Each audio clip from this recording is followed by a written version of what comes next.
At First Spark. Written by Lewin Y. Ho. Narrated by Sky Alley. Chapter 1. Darren.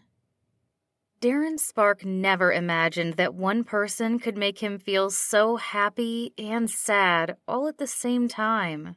He was at his brother's home for a baby shower, but all he could focus on was the woman sitting by the large bay window. The afternoon sun cast a warm glow on her, highlighting her long blonde hair. It was pulled back in a ponytail as usual, giving him a clear view of her high forehead and defined cheekbones. Other than some light pink lip gloss, she looked fresh-faced and natural. Long lashes framed her blue-gray eyes that were open wide with excitement. A light blue t-shirt dress paired with white sandals showed off her tanned legs. She sure was a beautiful sight to look at. "Here you go, Dare." Darren's older brother Colin interrupted his thoughts as he handed him a soda. Colin dropped onto the couch beside him and ran a hand through his chestnut-brown hair that was a similar shade to Darren's. "This is weird, right? Us at a baby shower? I kind of feel like a real adult." "It's about time you did," Darren ribbed. He moved his arm out of the way when Colin tried to elbow him, despite the fact that they both knew what he said was true. Colin had only recently settled on a career and a serious relationship at age 30. "We're all getting older. 3 of us are married or engaged," Darren stated, referring to their family of 5 brothers. "Babies are naturally the next step." "Let's hope for Mom's sake that she gets a granddaughter. She always said she was surrounded by too much testosterone." Darren smirked. That was a huge understatement. Their mom had had her fair share of smelly laundry and wrestling matches when they were growing up. It would be a nice change of pace if their brother Brandon and his wife Bria had a daughter, or for any of his brothers when the time came. As for himself, he had given up on that hope after his ex-fiancée ended their relationship. Her decision had confirmed once and for all that he wasn't marriage material. "All right, listen up, guys," Colin's fiancée Candy called out for everyone's attention from the center of the spacious living room. Behind her hung a widescreen TV that was hooked up to several video game consoles. To the right of her stood several guitars on their stands and piles of music sheets scribbled on with blue ink. Several bracelets along Candy's right arm jingled as she clapped her hands. "We have one more game to play before we open presents. Everyone find a partner." A deep-sounding groan resounded in the room as Colin protested.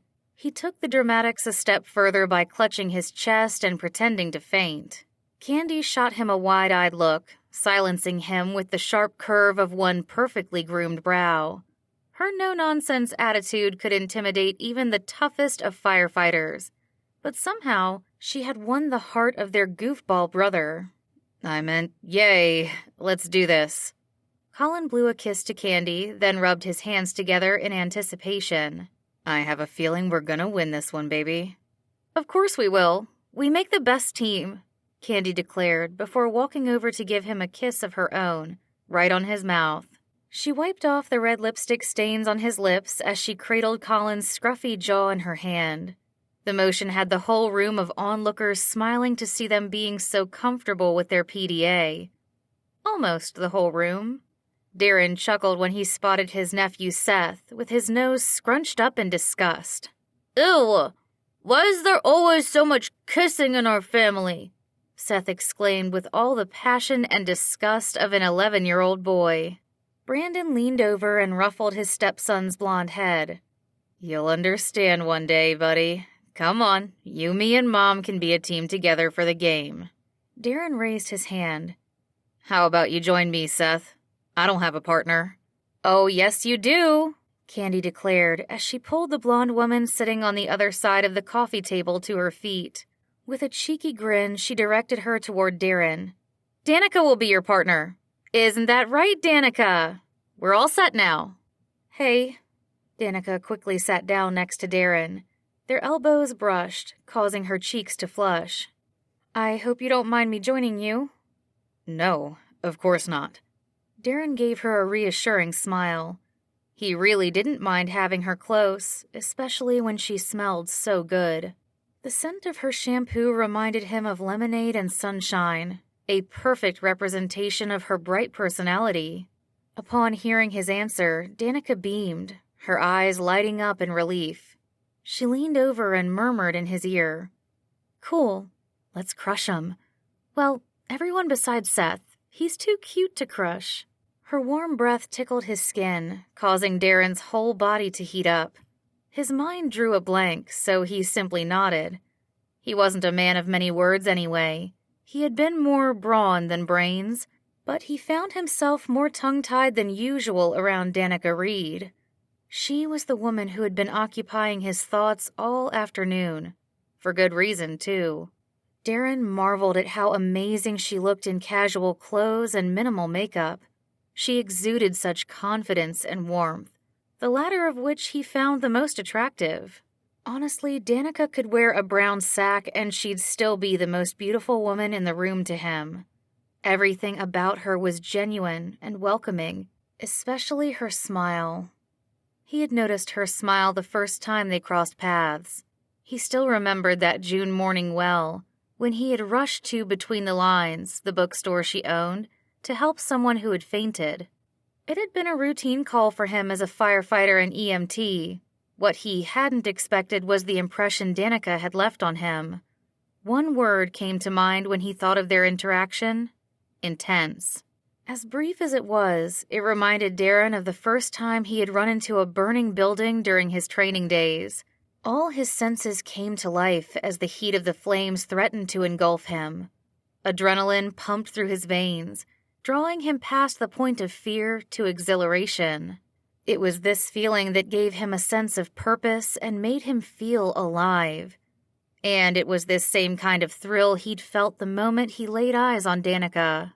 After he and his crew had finished attending to the elderly woman that day, he had left, assuming he wouldn't see her again. But as God would have it, his oldest brother Aiden's fiancée turned out to be best friends with Danica. That meant they were practically family now. Or so it seemed with how much time they'd been spending in each other's presence. Since he and Danica were both part of Aiden and Abby's wedding party, they got together on occasion for planning meetings. They also hung out on the weekends with the whole gang, like they were doing today for the baby shower. Over the course of the year since they first met, and after getting to know her better, Darren knew the initial spark he had felt with Danica was just as strong today as it was then. That's why it made it harder to accept the fact that he'd likely never have a future with her. With a heavy heart, he turned his attention back to Candy, who was explaining the rules of the game to each team. When she got to Darren and Danica, she handed them a roll of toilet paper and an inflated balloon, then instructed them to create a maternity outfit. "Make sure you put your best effort into this. Bows, ruffles, I want to see it all." "I guess I'll be the pregnant one?" Danica took the balloon and carefully stuffed it underneath her dress. She straightened and looked down at her now blossoming belly, holding up the cotton fabric. "Oh boy, I can't see my feet anymore." "You look great." Now that Darren had finally found his words, he couldn't stop giving her compliments. "Really beautiful, in fact." "Oh, thanks, Darren. That's sweet of you to say." She placed her hands on her hips and grinned. "Shall we start? Let's get a semblance of a dress going, then we can think about how we want to decorate it." "Yeah, sure." Unfurling the toilet paper, Darren began wrapping it around Danica's shoulders, then her torso. He fought to keep his breathing slow and even, but with only a few inches between them, it was hard to stay calm. His whole body seemed hyper-aware of her presence.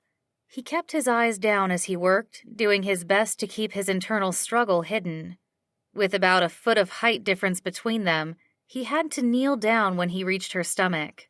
He placed the delicate paper over the makeshift bump, looping it over and behind her back half a dozen times. He tried his hardest to focus on his actions and not on the beautiful woman gazing down at him. It was a good thing he was used to working under pressure. Once he was satisfied with the results, he stood up and gave her a quick once-over. "I think it's good. You look about as pregnant as Bria." he added, nodding toward his sister-in-law who was busy wrapping toilet paper around Brandon's balloon belly. Danica placed her hands on her stomach and gave it a gentle pat. Isn't the miracle of life one of the most amazing gifts God gives to us? She lifted her eyes to meet Darren's. I can't wait to experience this for real someday. I don't care what people say, I'm going to enjoy carrying around a watermelon, swollen feet and all. It's such a blessing. Yeah, it is. Darren lowered his head, busying himself with a wad of toilet paper he was trying to turn into a bow. Despite his best efforts, the paper kept ripping.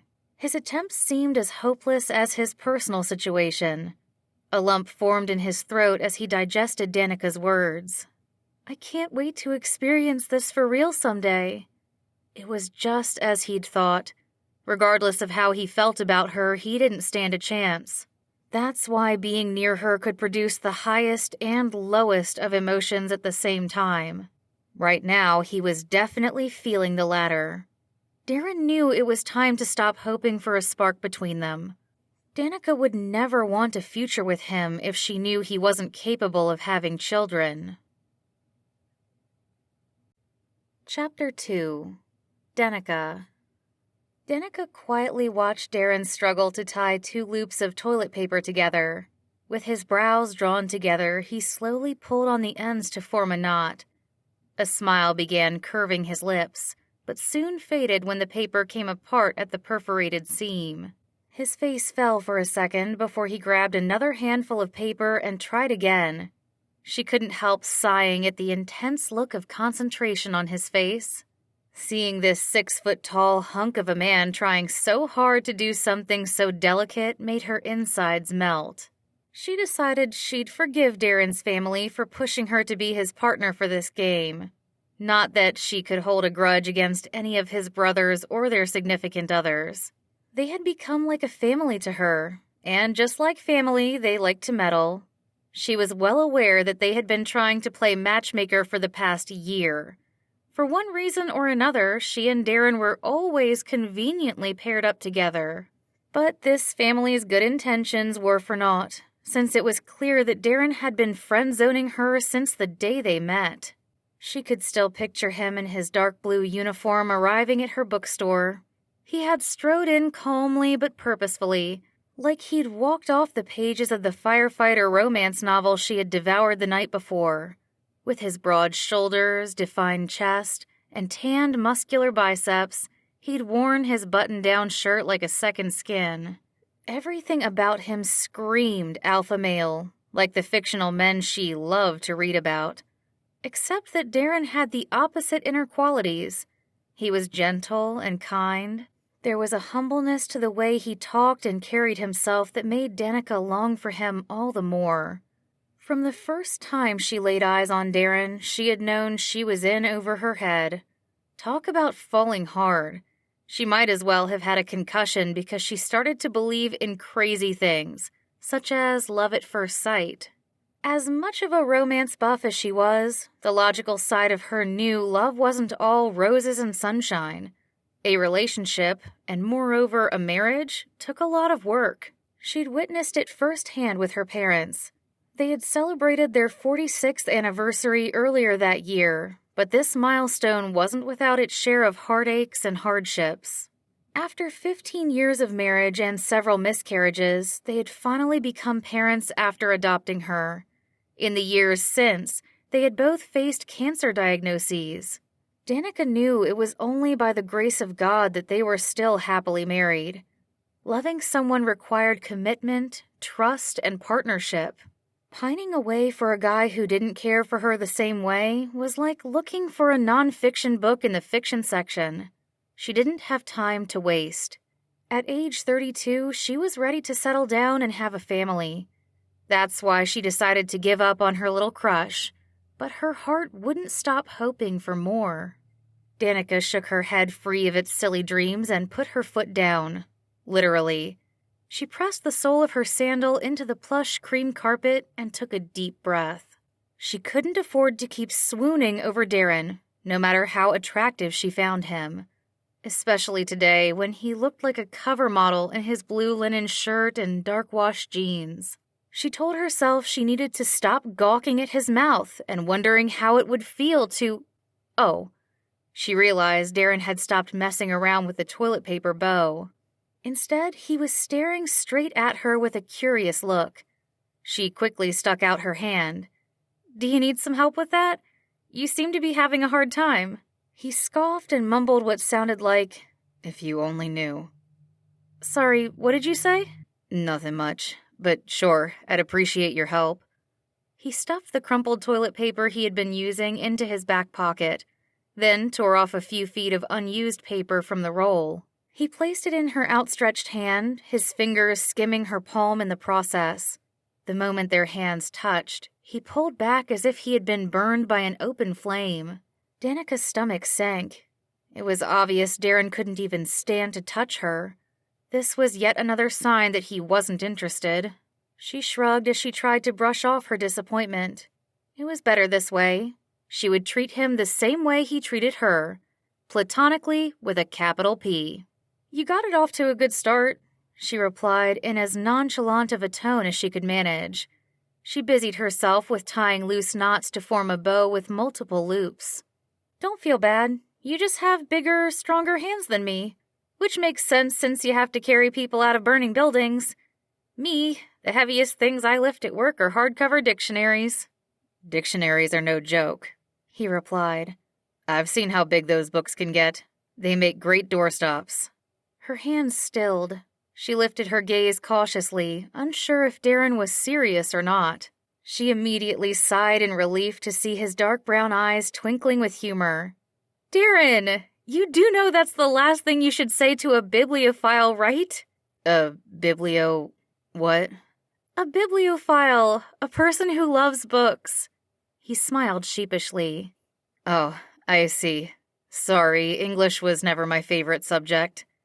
Danica winced and pretended to clutch at her heart with her free hand. "And that's the second to last thing you should ever say to a bibliophile," she joked. "Are you serious? You really don't like reading and writing?" He raised his hands in a gesture of surrender. "Believe me, it's not for lack of trying. I've always been better at physical things. Out of the 5 of us guys, I walk the earliest. My mom says I went from sitting to standing practically overnight." "How funny. I'm the exact opposite. I was never good at sports, and I'm still not. But give me a stack of books to read or an essay to write, and I'm a happy camper." "It's something to do with how we're wired. You know, it's in the genes. God gave us all different strengths and weaknesses." "I suppose so." Danica returned her attention to the toilet paper. Talking about genetics always made her uncomfortable. It wasn't that she didn't agree with Darren's statement. She did. But she lacked the proof to back it up. She didn't know anything about her birth mother who had dropped her off at a fire station the week she was born. She had so many unanswered questions about her birth parents, as well as her medical history. This was one topic that had been weighing heavily on her mind lately. After a minute of silence, Darren piped up, pointing to what vaguely resembled a bow in her hands. "Hey, that's coming along nicely. You've got the magic touch." "Thanks. I think this'll do." She held up the finished product to her waist, then to her shoulder. "Where do you think it should go?" How about we make it into a necklace?" "Sure." She grabbed another strand of toilet paper long enough to wrap around the middle of the bow, with some remaining on either side. She brought it up to her neck and began to knot the ends. The task was harder than she thought. Her fingers fumbled and she almost dropped the bow. Darren stepped to her side to assess her progress. "Here, let me try." He moved behind her and placed his hands over hers, gently removing the paper from her grasp. Danica inhaled sharply. This time she was the one who reacted as if she'd been burned. A series of warm tingles shot up her arm from Darren's touch. She immediately dropped her arms as her cheeks heated. Jutting her lower lip out, she blew some air upward, trying to cool her face. Friends. That's all she and Darren were. She repeated the phrase to herself, holding as still as possible, even though her heart raced inside her chest. He was so close. She could smell his aftershave. The spicy, woodsy scent made her want to close her eyes and lean back against his chest. When she thought she wouldn't be able to resist the urge much longer, he moved back to face her. She moistened her lips and asked, "All done?" "All done." Their gazes locked for a brief moment. Danica couldn't decipher the look in his eyes, but its intensity made her swallow hard. It seemed as if everyone else in the room had faded away, leaving just the two of them together. Before she could blink, though, he cleared his throat and broke off eye contact. Darren rubbed the back of his neck, looking chagrined. This is a random question, but are you seeing anyone?" "What?" Danica blinked twice. She couldn't have heard him right. Was he trying to ask her out? "What I meant was, would you be interested in going on a date?" "Oh, yes, for sure." Her pulse began racing. Had she been wrong all this time? Maybe there was hope for them yet. "I'd love to." Darren's features relaxed. "Cool. I have a buddy down at the station who I think you'd get along well with. He's a bookworm, too. I'd be happy to connect the two of you and set something up." "Oh, okay." Danica couldn't keep the disappointment out of her voice. She wasn't just wrong, she was certifiably crazy to have thought Darren was asking her. Pop! She jumped as the balloon under her dress suddenly burst. The area around her stomach deflated as all the air rushed out of the rubber sack, along with any hope in her heart. The situation couldn't be clearer. She'd been pushed undeniably and completely into the friend zone. Chapter 3. Darren. Darren stood with his feet shoulder-width apart, balancing a kettlebell with both hands. He bent his knees until his thighs were parallel to the floor, then returned to his standing position. 1, 2, 3, 4, 5. With sweat dripping down the sides of his face, he pushed himself through each deadlift even as his legs burned. When he had finished his 5th rep, he let himself rest. He set the weight down and grabbed his towel from a workbench. Chest heaving, he wiped his face and neck that were hot and sticky from his 1-hour workout. "Something's going on, Spark."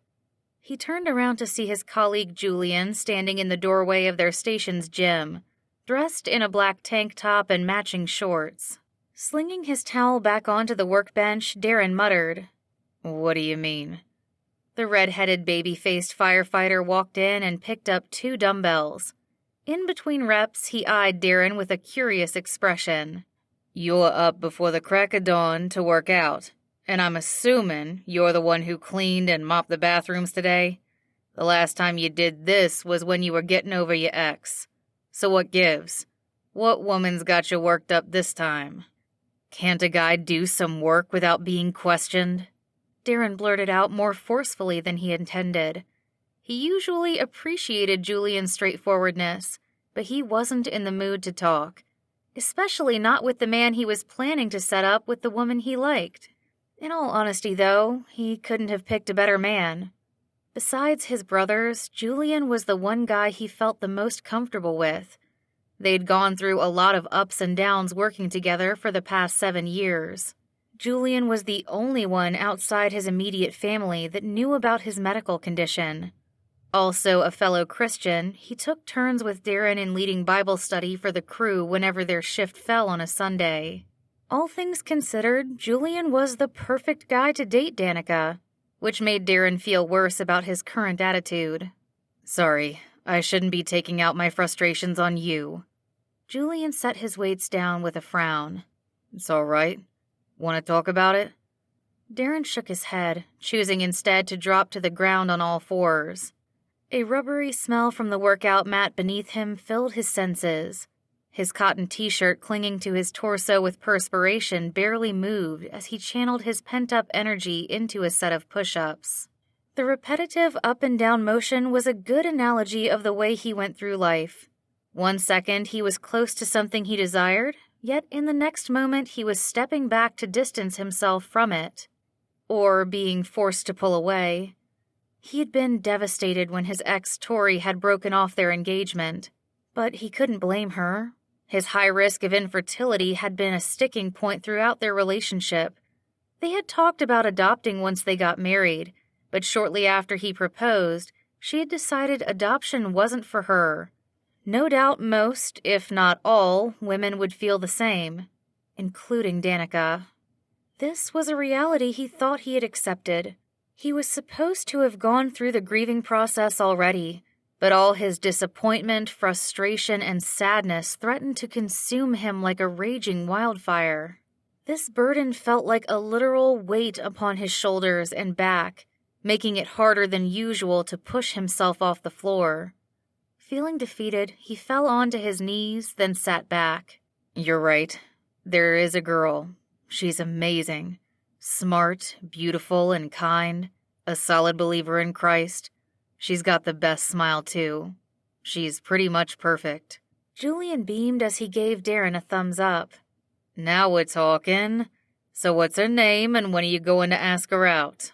"It's Danica, and I'm not the one who's going to date her." He gave Julian a pointed look. "You are. Me?"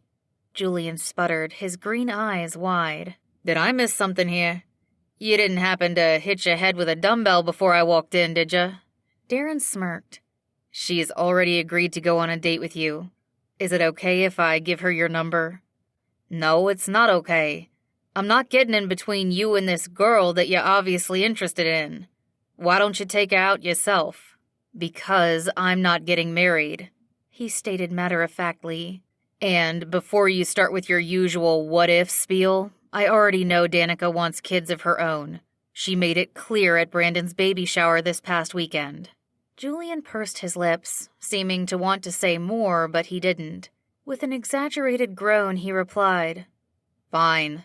Give her my number. I'll be sure to make a horrible impression and talk about you the entire time. This little plan of yours is going to backfire, just you wait." Darren scoffed, shaking his head in amusement. "Just you wait. You're going to fall so hard for Danica when you see her. You won't even remember your own name, let alone mine. Don't take this the wrong way, Dare, but you're crazy. Crazy with a capital C. But I still love you, brother. And I'm going to keep praying for you. Not crazy, just realistic."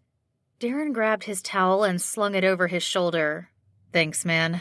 I'm gonna hit the shower first, then text Danica." He strode out of the gym, still hearing Julian muttering to himself. The only words he made out were, "He needs your help, Lord." Darren had to agree.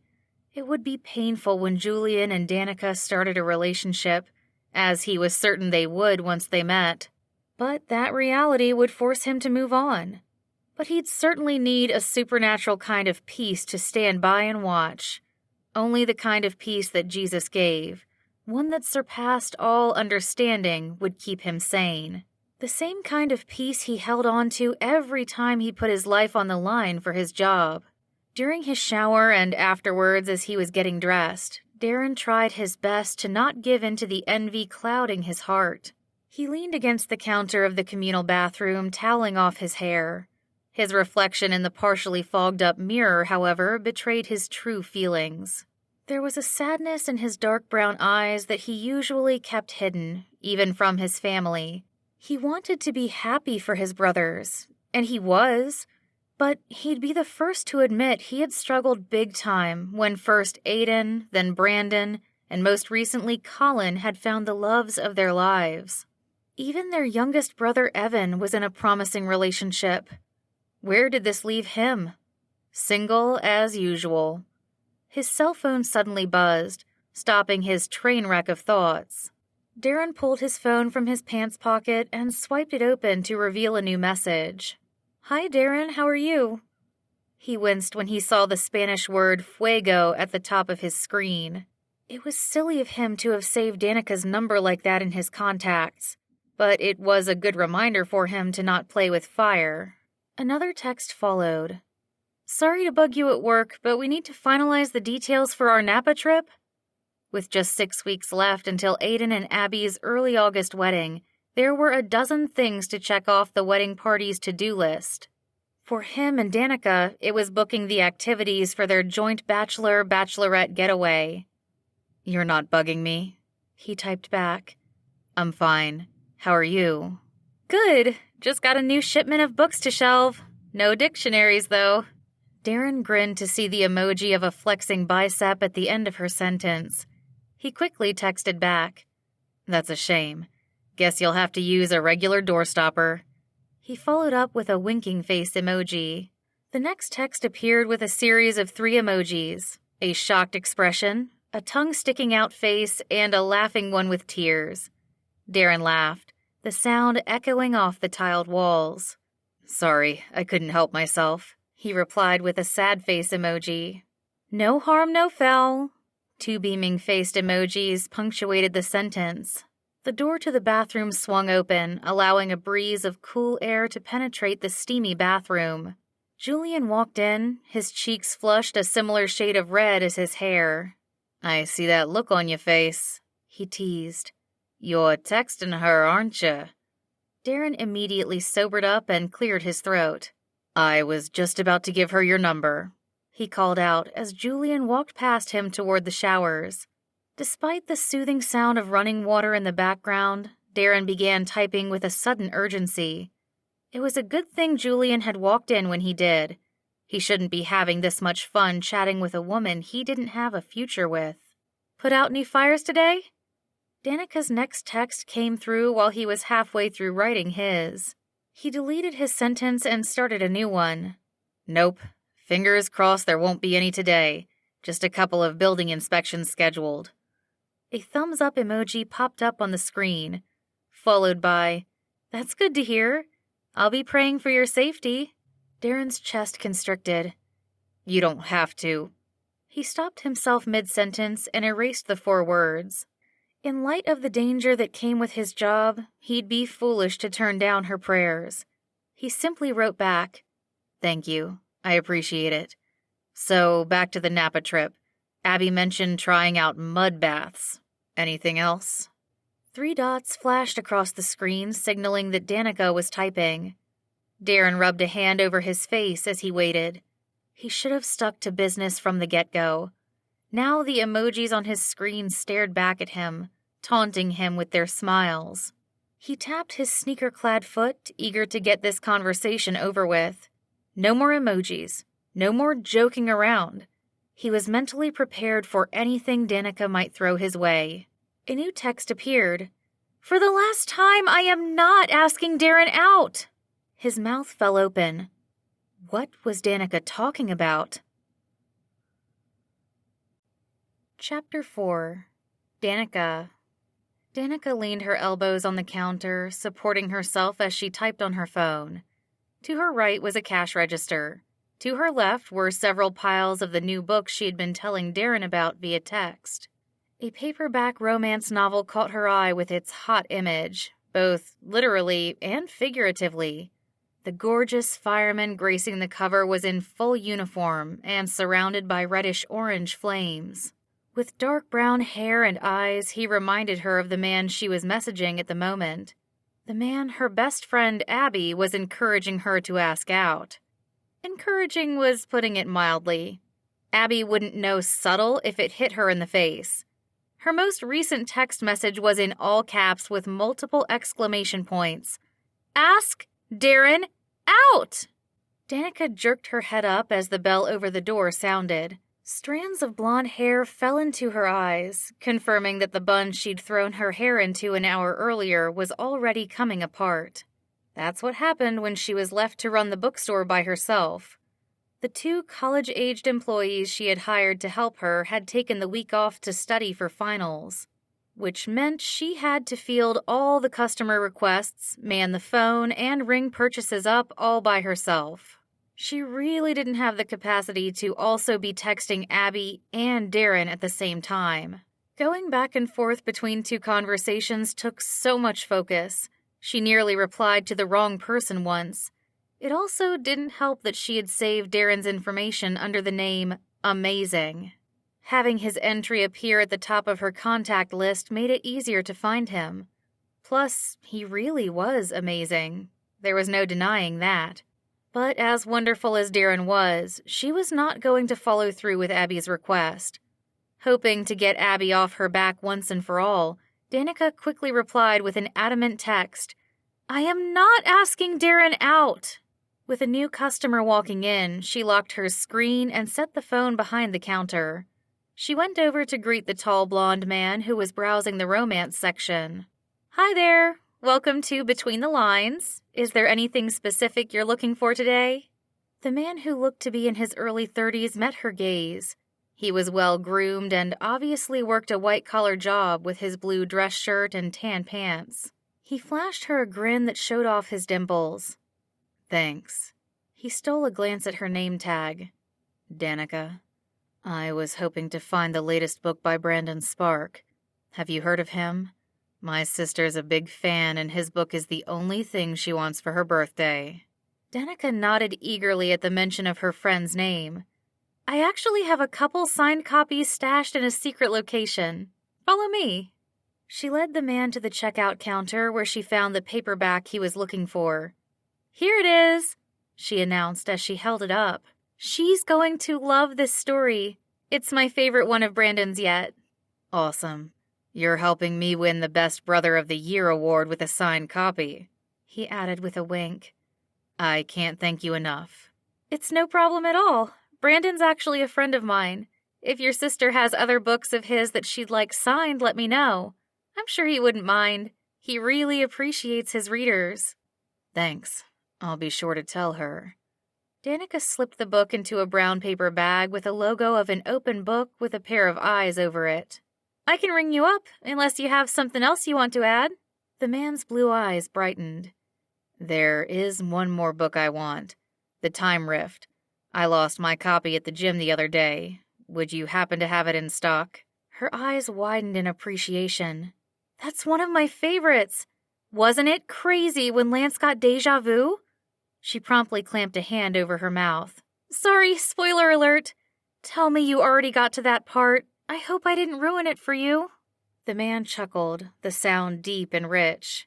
"No problem. That was the last scene I read, so I'm dying to find out what happens next." "Whew!" She ran a hand over her forehead, pretending to wipe away some imaginary sweat. "That's a relief. I know exactly where the book is. Let me get it for you." She stepped away from the counter, pausing for a brief moment to ask, "Paperback or hardcover? I assume paperback, but thought I'd confirm." "You assumed wrong." The twinkle in his eye matched his teasing tone. "Definitely hardcover. They last longer." She smiled in pleasant surprise. "You're a man after my own heart. One hardcover coming right up."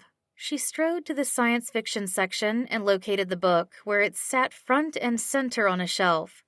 Feeling the weight of a book in her hands always made her happy. She prided herself on having one of the few remaining brick-and-mortar bookstores in the Bay Area. While she loved ebooks, it had been a dream of hers to offer people a place to go where they could hold a book in their hands. She had fond memories of her mom bringing her to bookstores and libraries when she was young. Her parents, both bibliophiles themselves, were the ones who encouraged her to open Between the Lines soon after college. With their financial and emotional support and her undergrad business degree, she had made her bookstore a popular hangout for the young and old alike. Being able to help customers like this man today made her job so worthwhile. With the book in hand, she made her way along the beige carpet back to the register. "You're in luck. This is our last copy until our next shipment comes in." "Great. That's 2 for 2 today." He gave her an appreciative nod, all the while smiling as she rang up his purchase. "I'm so glad I came here. You don't get this level of customer service online, especially not from someone as personable and kind as you." He paused, then extended his hand. "I'm Grant Storm, by the way. I don't think I properly introduced myself."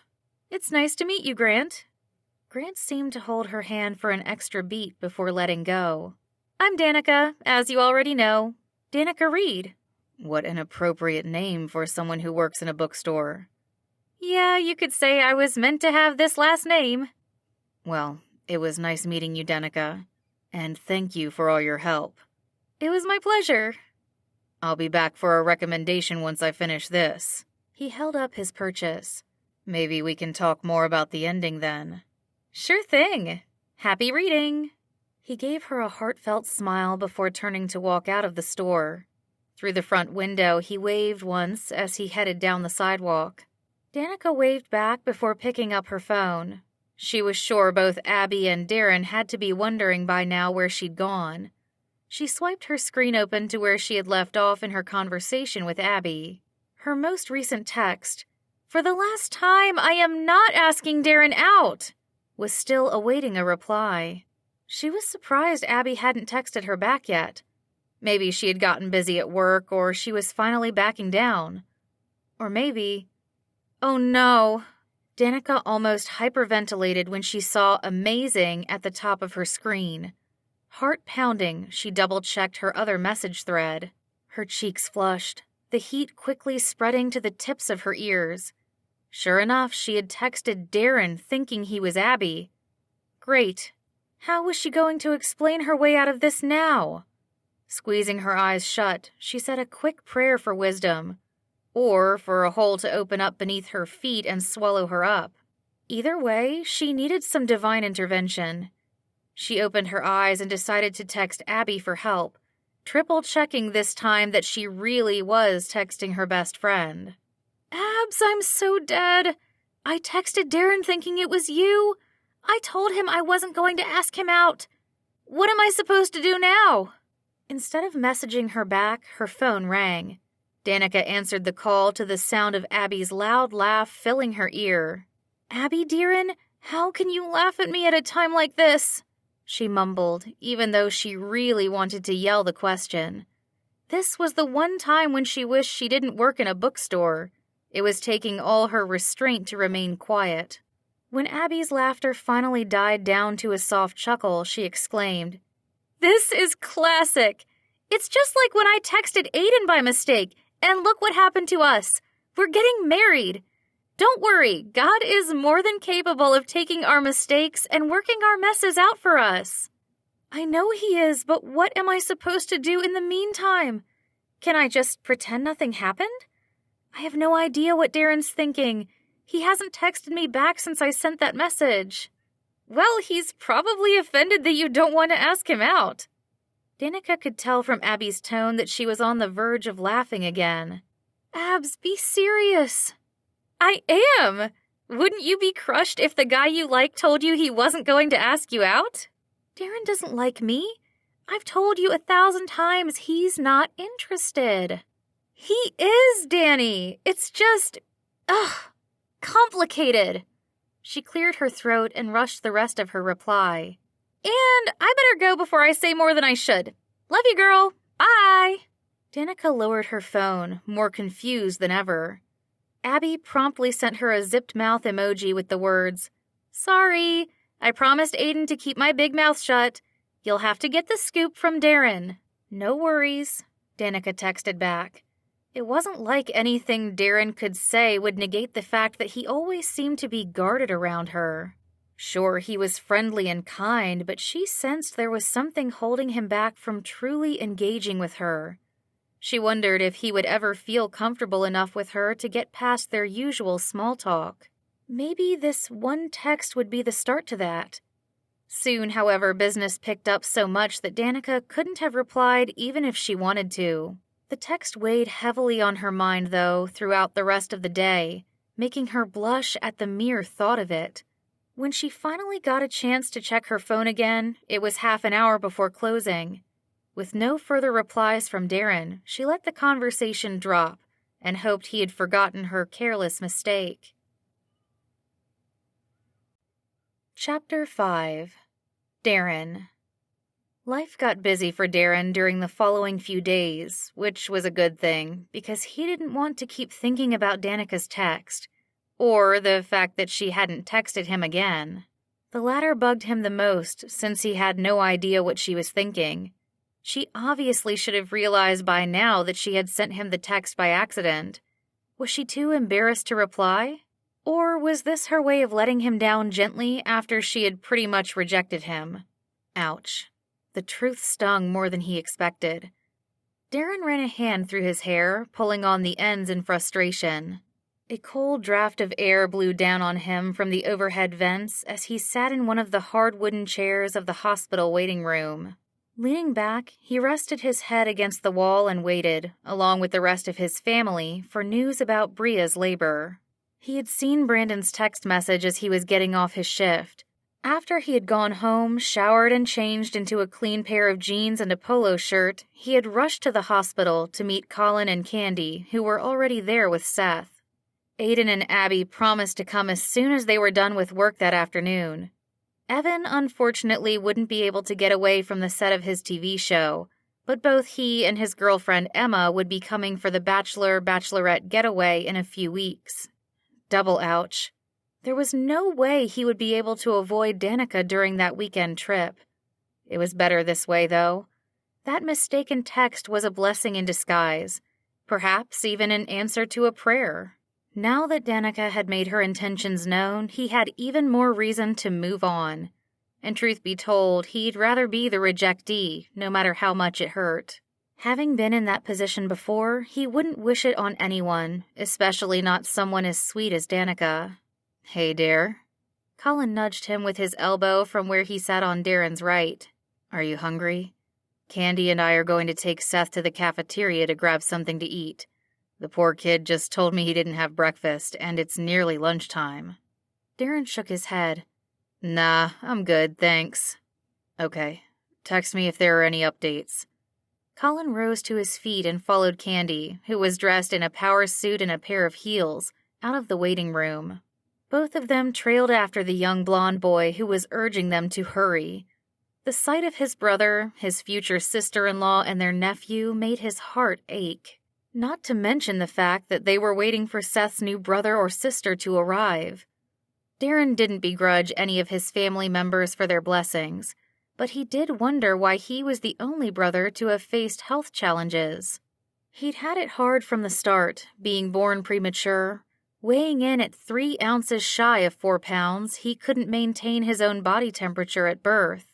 It had taken a 3-week stay in the NICU before he could go home. However, once he did, he thrived and grew, thanks to his parents' care and the prayers of their family and friends. By the time puberty hit, he had surpassed his brothers in height. For the most part, he was as healthy as he could be now at age 28. But complications from having a hernia as a baby had damaged his ability to have children. That was the reality of his life.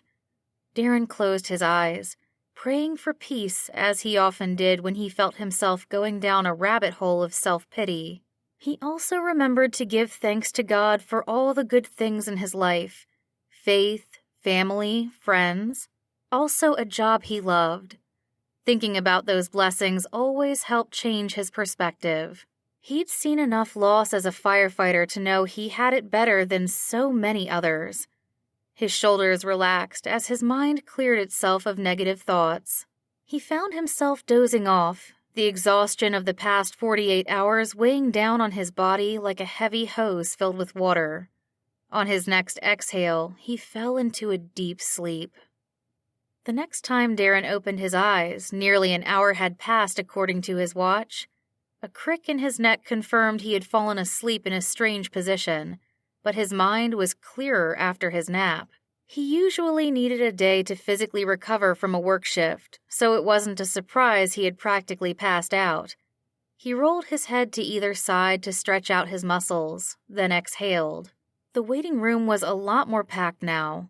Several older couples, likely soon-to-be grandparents, sat with newspapers or yarn and knitting needles on hand to pass the time.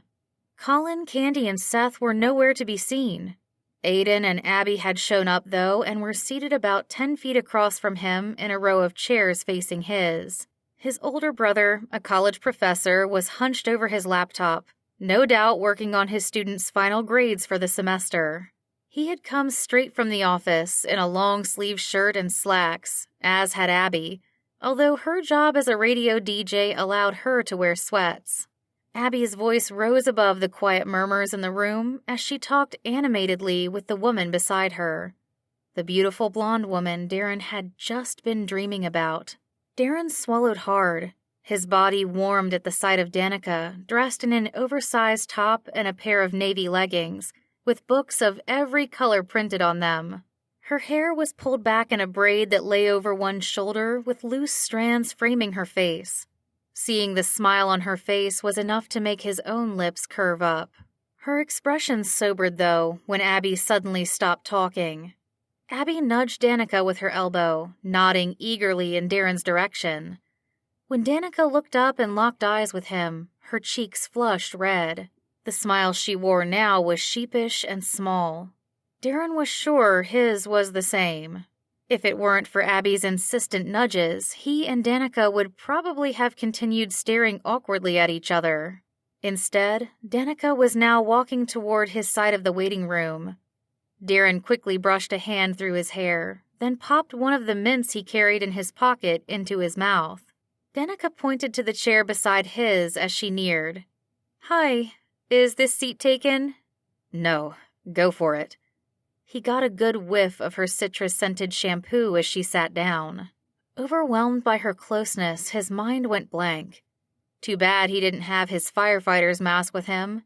He sure could use a fresh dose of oxygen to wake himself up. What did move him to react was the sound of Abby clearing her throat loudly from the other side of the room. Darren shook himself free from his stupor and asked, "How are—" Danica spoke at the same time. "How did—" They both chuckled, their laughter working like magic to break the ice. Darren gestured for Danica to speak. "Ladies first." "I was just going to ask how your shift went. You must have been really tired to fall asleep in these hard chairs." "I can pretty much sleep anywhere, anytime. It's kind of my hidden talent." He paused, surprised to see dark circles under her eyes. "How are you? I didn't think you'd be able to get away from the store." "I didn't think so either, but one of my staff was able to come in for a few hours today." "That's great." "Yeah, it is." Both of them dropped their gazes and stopped talking. The awkwardness from earlier had returned, settling on them like a thick haze of smoke.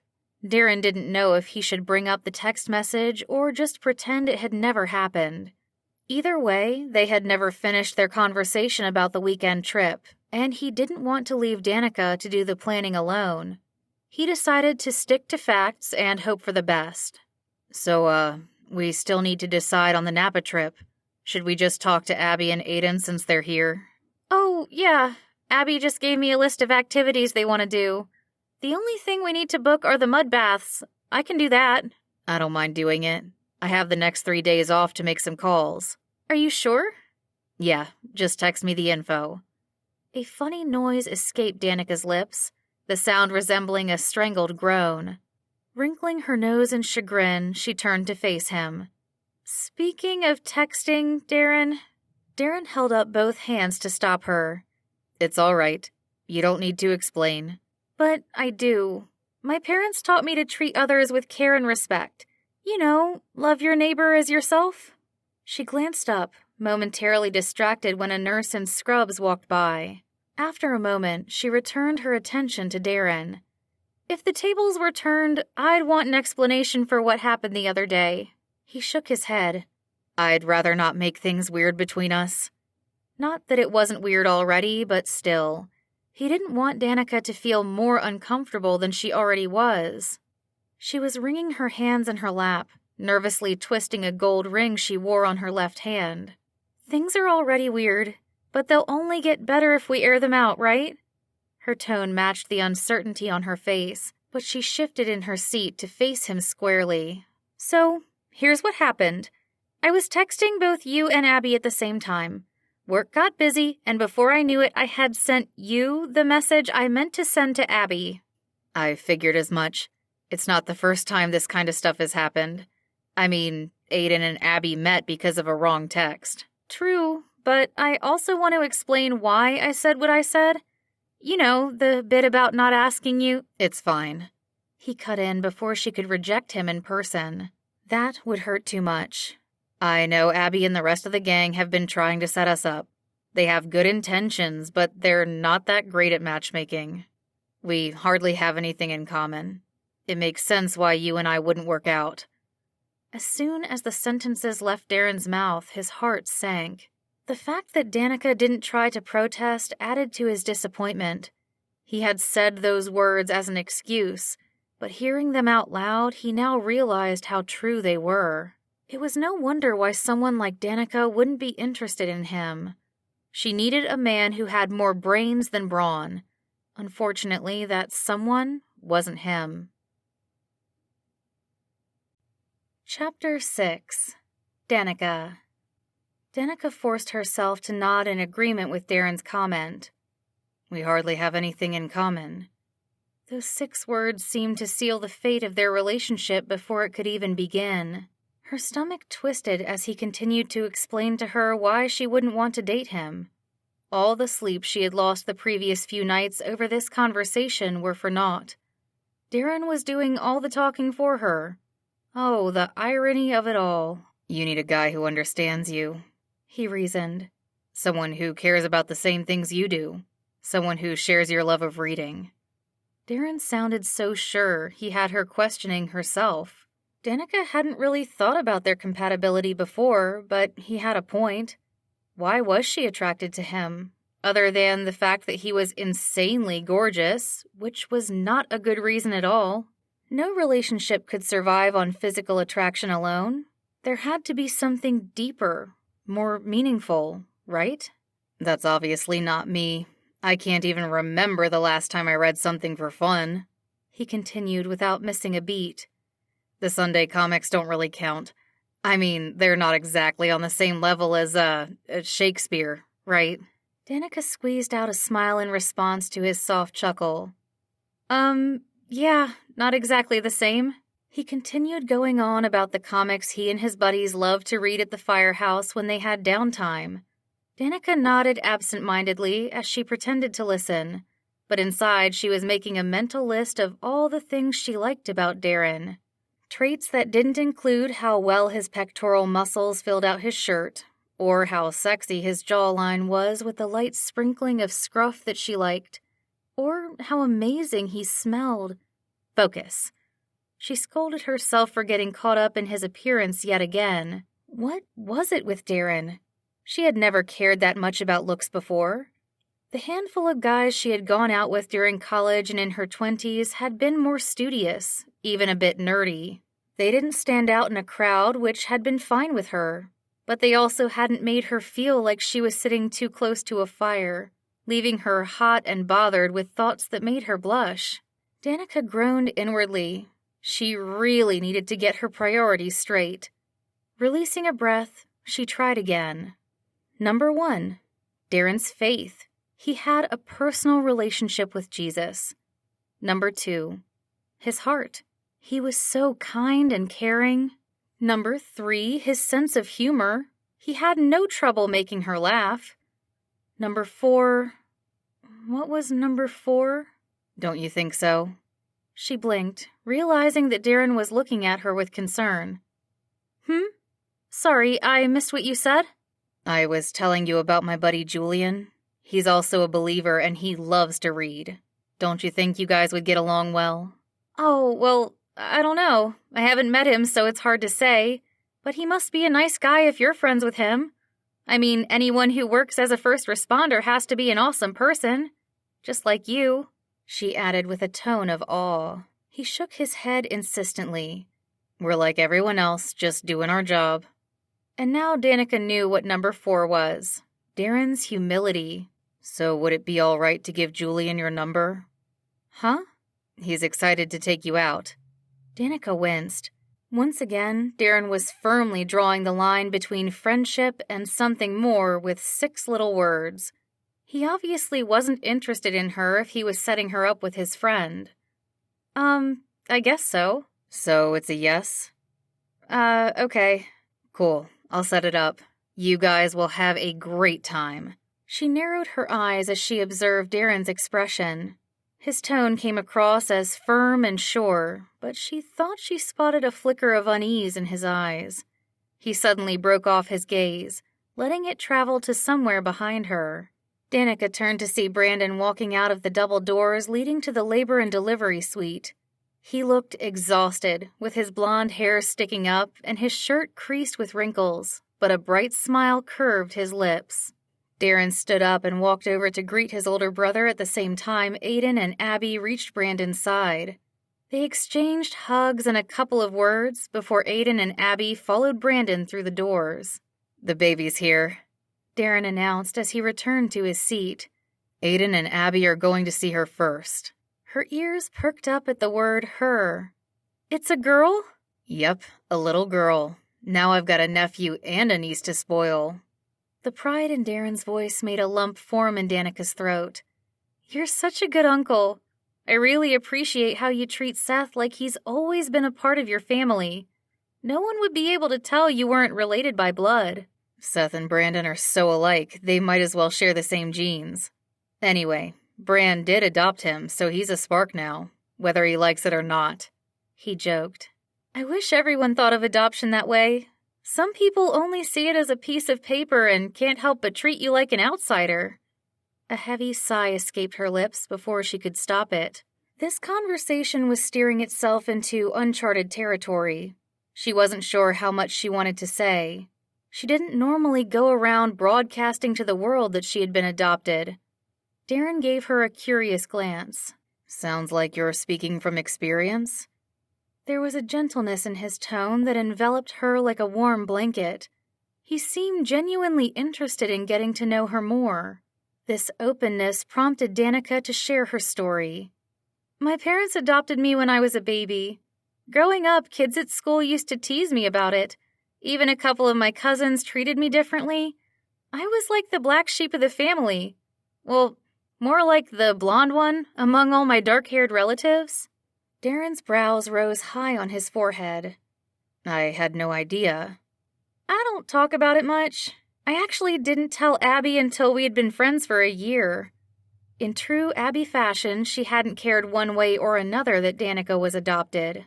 She said Danica should be thankful to have two parents who loved each other and who loved her. Even still, Danica had a very deep desire to find her birth parents. "It's not that I'm embarrassed or ashamed about being adopted. I thank God every day for my mom and dad. It's just been a sensitive topic for me to talk about." Darren nodded thoughtfully. "I get it. You're worried about what people would think of you. It's something that you can't change, so if people can't accept that part of you, they essentially can't accept you." Danica blinked in surprise. Darren really did understand where she was coming from. "Exactly. That's exactly how I feel. Thanks for validating my feelings. It's really refreshing to talk to someone who understands." "I'm honored you'd share something so personal with me, Danica." He gave her a tender smile. "I think it's special that you were adopted. Adoption is a subject really close to my heart." That was the last thing she expected Darren to say. "It is? Are you planning to adopt one day?" "If the Lord allows me to, I'd love to adopt a couple of kids." His brown eyes twinkled with enthusiasm. "I'm open to fostering too. My family fostered 2 sisters when I was in high school. By then, only Evan and I were home. I think my parents missed the noise of a full house. Plus, my mom was happy to finally have some girls around." "That's awesome. I'd like to adopt one day too. It's my dream to be able to give a child a forever home like my parents gave me. Assuming God gives me a husband who has the same desire too," Danica added wistfully. That had always been her plan since she was young. To have a couple of children of her own, then to adopt 1 or 2. "That's awesome." He paused, a thoughtful look crossing his face. "You know, you're actually the first person I've met who's also serious about adopting?" She finished for him. "Same here. This is like nothing short of a miracle." Danica always knew it would be a challenge to find a like-minded man. None of the men she had dated in the past had expressed an interest in having children, much less in adoption. She had chalked up their disinterest to the fact that they were still young. But here was Darren, in his late 20s, thinking about settling down. And he was kind, handsome, and a believer. What were the chances? "It looks like we have something in common after all," he remarked warmly. Danica returned his smile, feeling a hopeful flutter in her stomach. Who would have thought this situation could turn around so quickly? Maybe God was answering her prayers after all. If that was the case, she'd be rethinking not only her decision to ask Darren out, but the whole possibility of a future with him. Chapter 7. Darren. Darren held his newborn niece close to his chest and savored her sweet scent. Already a week after Sophie's birth, he had come over to Brandon and Bria's on his first day off to visit with them. Even though he himself was tired, he had taken over baby duty for the past hour to allow the rest of the family to sleep.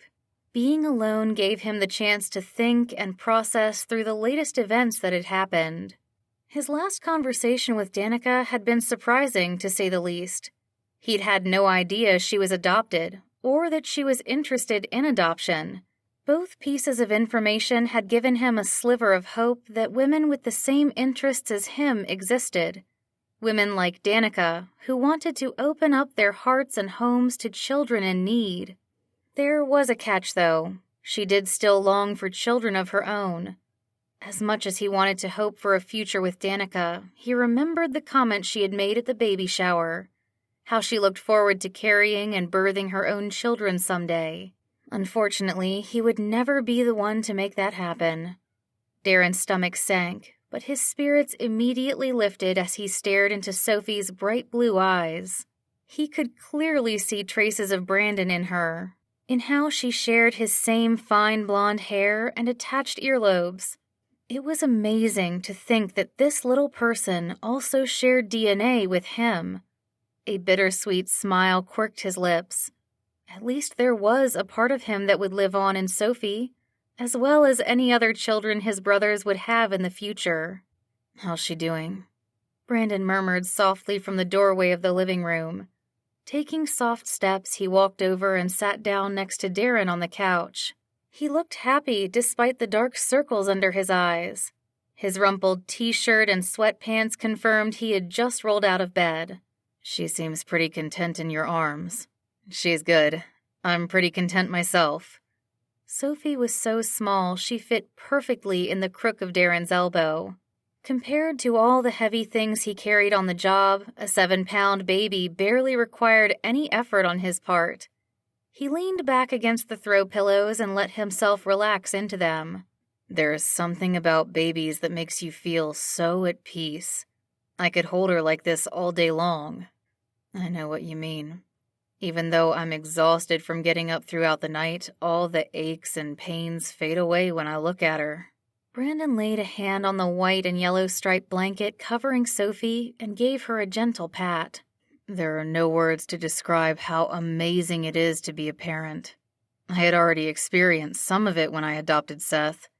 Now to have Sophie, to have gone through the whole pregnancy and birth, it's indescribable." Darren nodded, even as he released a heavy breath. There was such awe in Brandon's voice. If he, as an author, couldn't find the right words to describe this experience, it had to be mind-blowing. "I'll take your word for it." Brandon suddenly reddened. "I'm sorry, dear. I didn't mean to be insensitive toward you." "It's no biggie," Darren answered, keeping his tone light. He hated that his family had to walk on eggshells around him when it came to the topic of kids. "This is a big deal for your family. Don't feel like you have to hold back on account of me."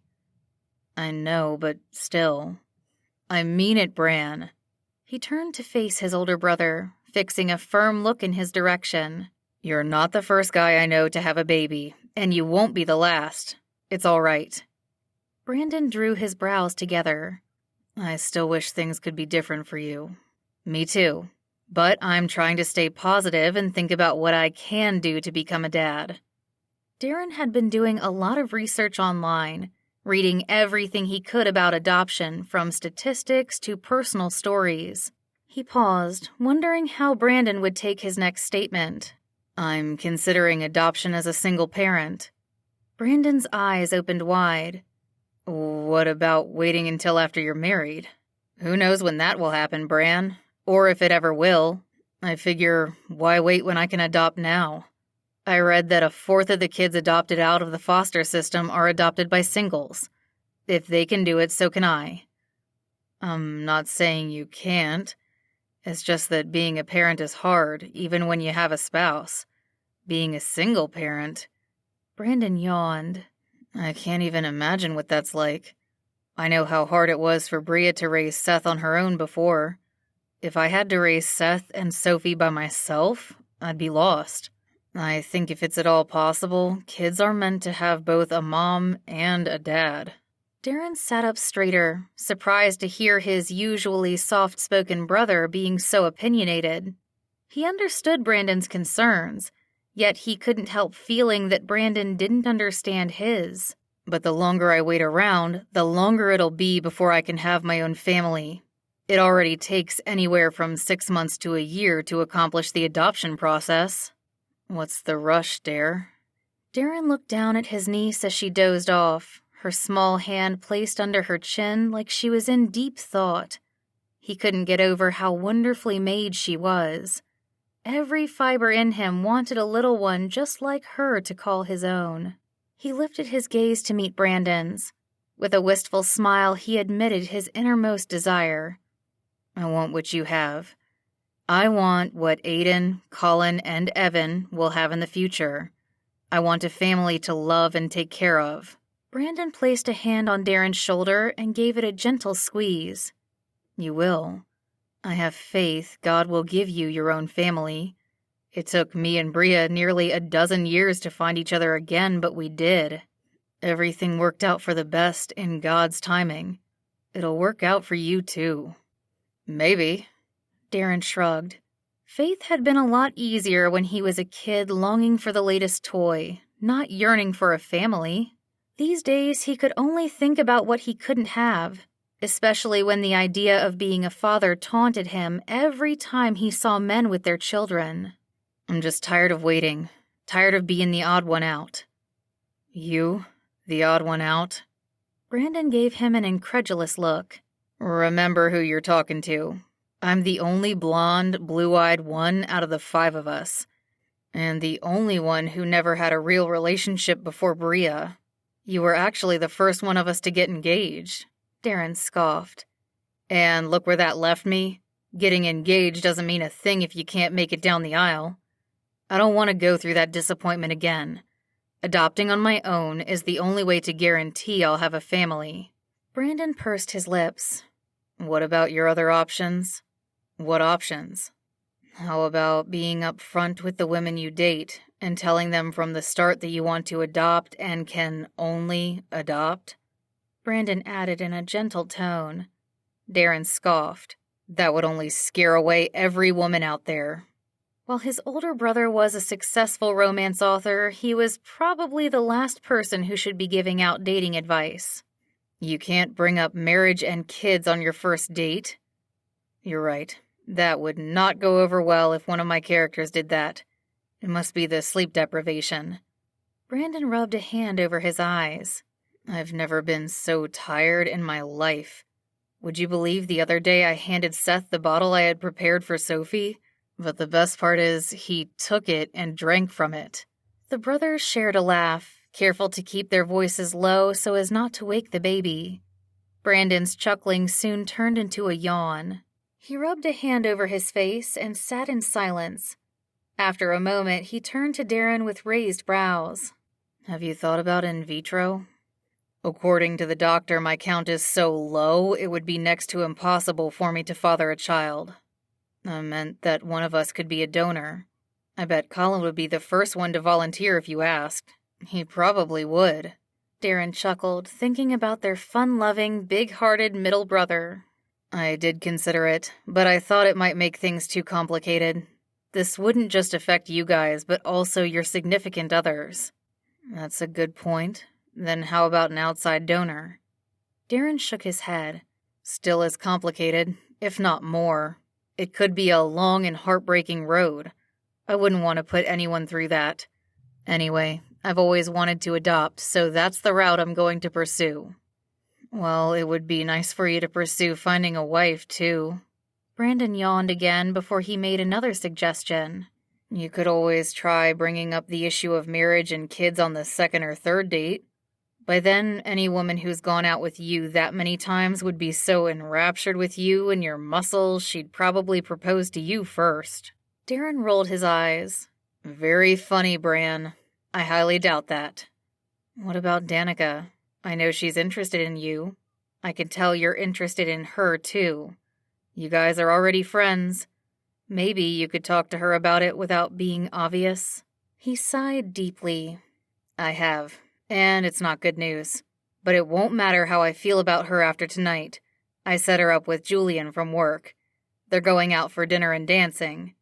His chest tightened at the thought of Julian having the chance to hold Danica in his arms. It's better this way. Brandon looked at him like he had just said the house was on fire. I know you're all about making sacrifices, but this is crazy. Imagine if Julian and Danica do hit it off. How will you feel having to see the two of them together? What if they end up getting married? Did you consider that possibility? Darren gulped. He hadn't thought that far, but Brandon made a good point. However, if the two of them were truly as compatible as he thought, they deserved a lifetime of happiness. I'd be happy for them. It's me, Dare.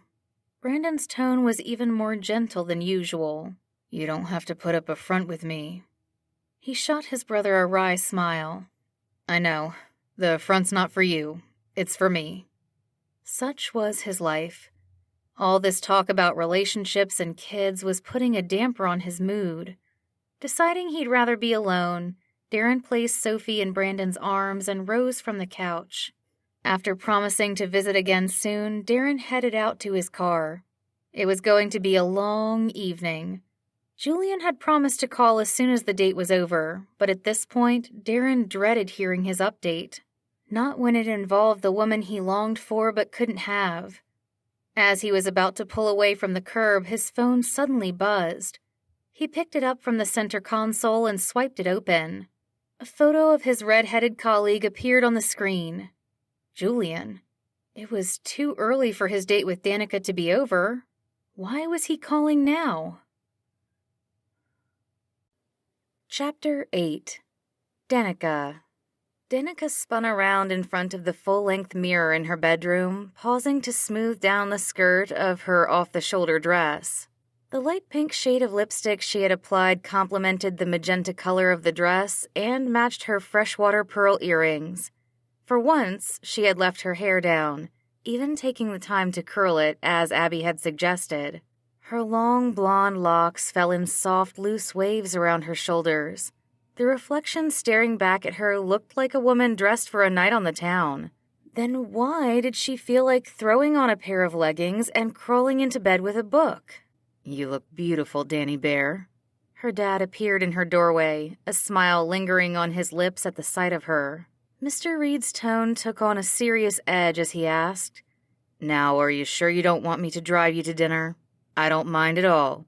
I have it under good authority that a man tends to stay on his best behavior when his date's father is around. Daddy, please. Danica walked over and placed a kiss on her dad's cheek. Once a large, muscular man who had owned his own construction company, his polo shirt and khaki pants now swallowed his thin frame. Cancer had done a number on him, but he was in remission, a blessing she thanked the Lord for every day. Leading her dad over to the bed, she gestured for him to sit down beside her. You should be conserving your energy instead of worrying about me. I'm a grown woman. I can take care of myself. I have no doubt about that, Mr. Reed touted. But as long as I'm alive, it's my job to make sure any man who pursues you does so with respect. I think the fact that I still live with my parents will be enough to keep any guy in line. She smirked, only half joking about her statement. Danica knew her living situation wasn't conventional, but she had wanted to be near her parents after her dad's cancer diagnosis a year ago. Moving home hadn't been too hard of an adjustment for either side. In fact, today was the first time her dad was treating her like a teenager again. It was also the first date she'd had in a while, which explained her dad's overprotectiveness. You have nothing to worry about, Daddy. I trust Darren. I'm sure his friend is just as good of a guy as he is. If this Darren boy is such a good catch, why aren't you going out with him? Danica sighed. She wondered the same thing herself. She couldn't believe Darren had followed through with setting her up with his coworker, especially when they had shared what she considered a moment last week.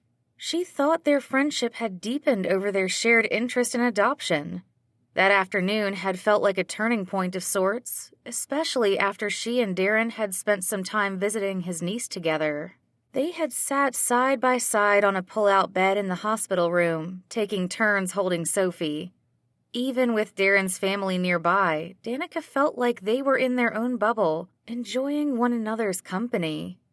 Every time their shoulders brushed or they exchanged a smile, she had felt close to him. Being around Darren was as natural as reading, something she had done from the age of 2. She had started with sight words, then moved on to learning the alphabet.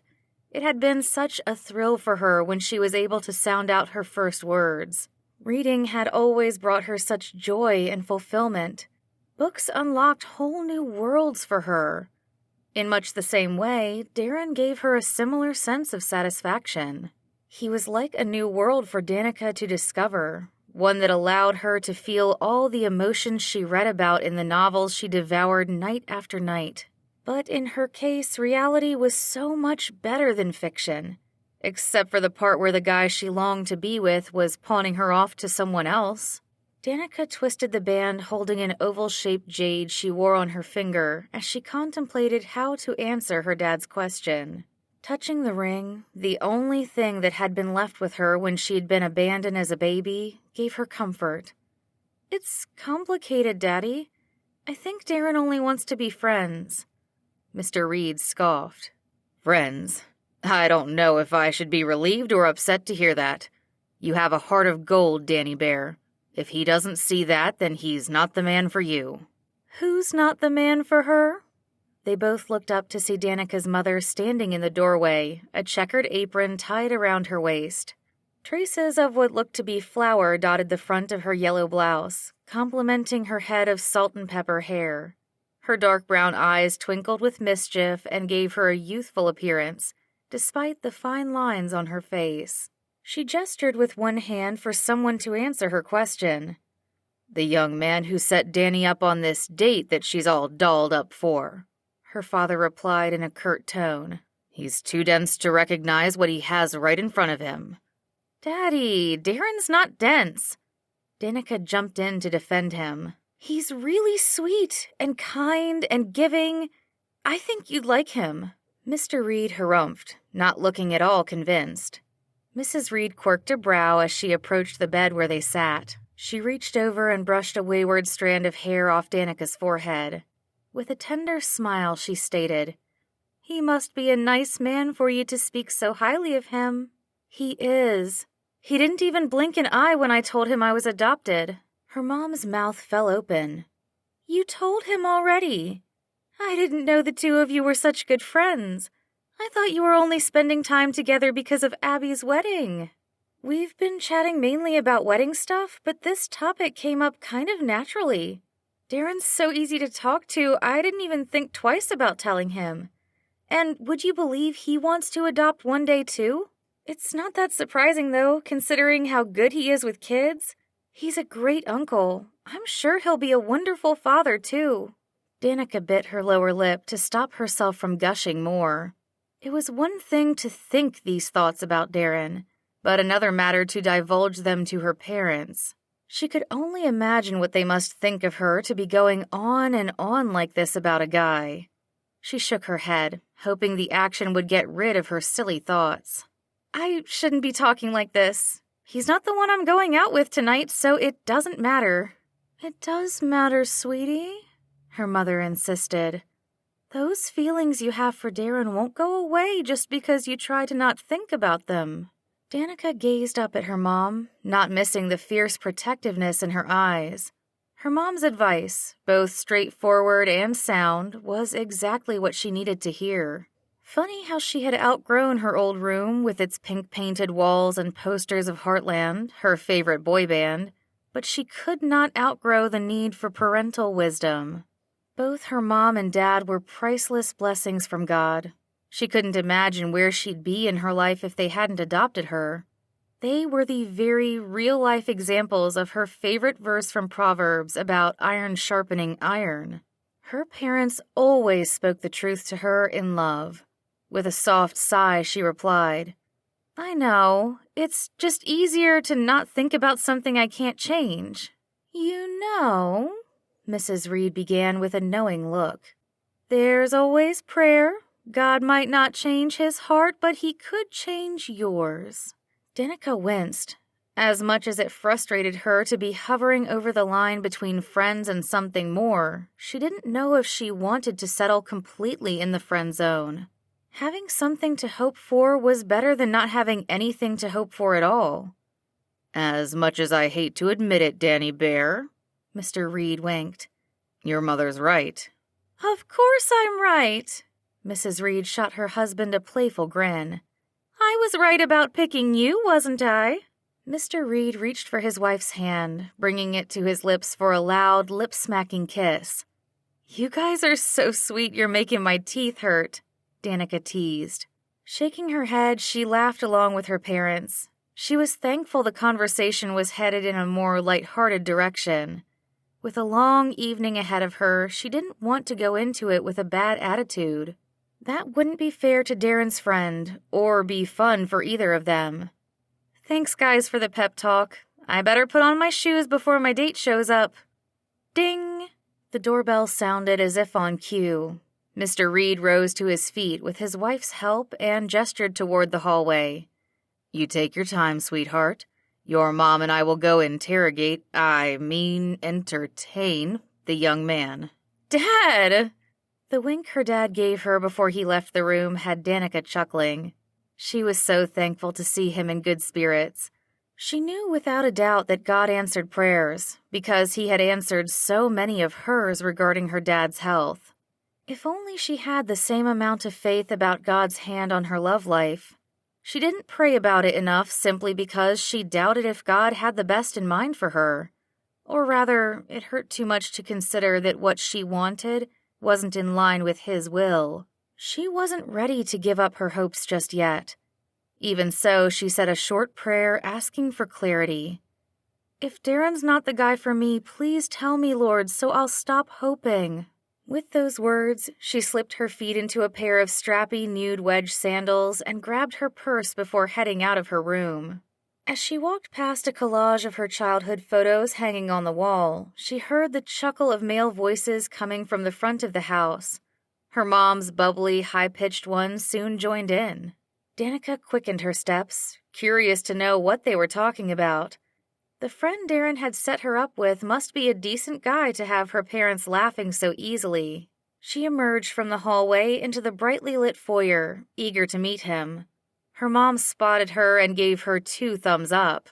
Danica wanted to roll her eyes at her mom's enthusiastic gesture, but her body froze when she spotted her date's face.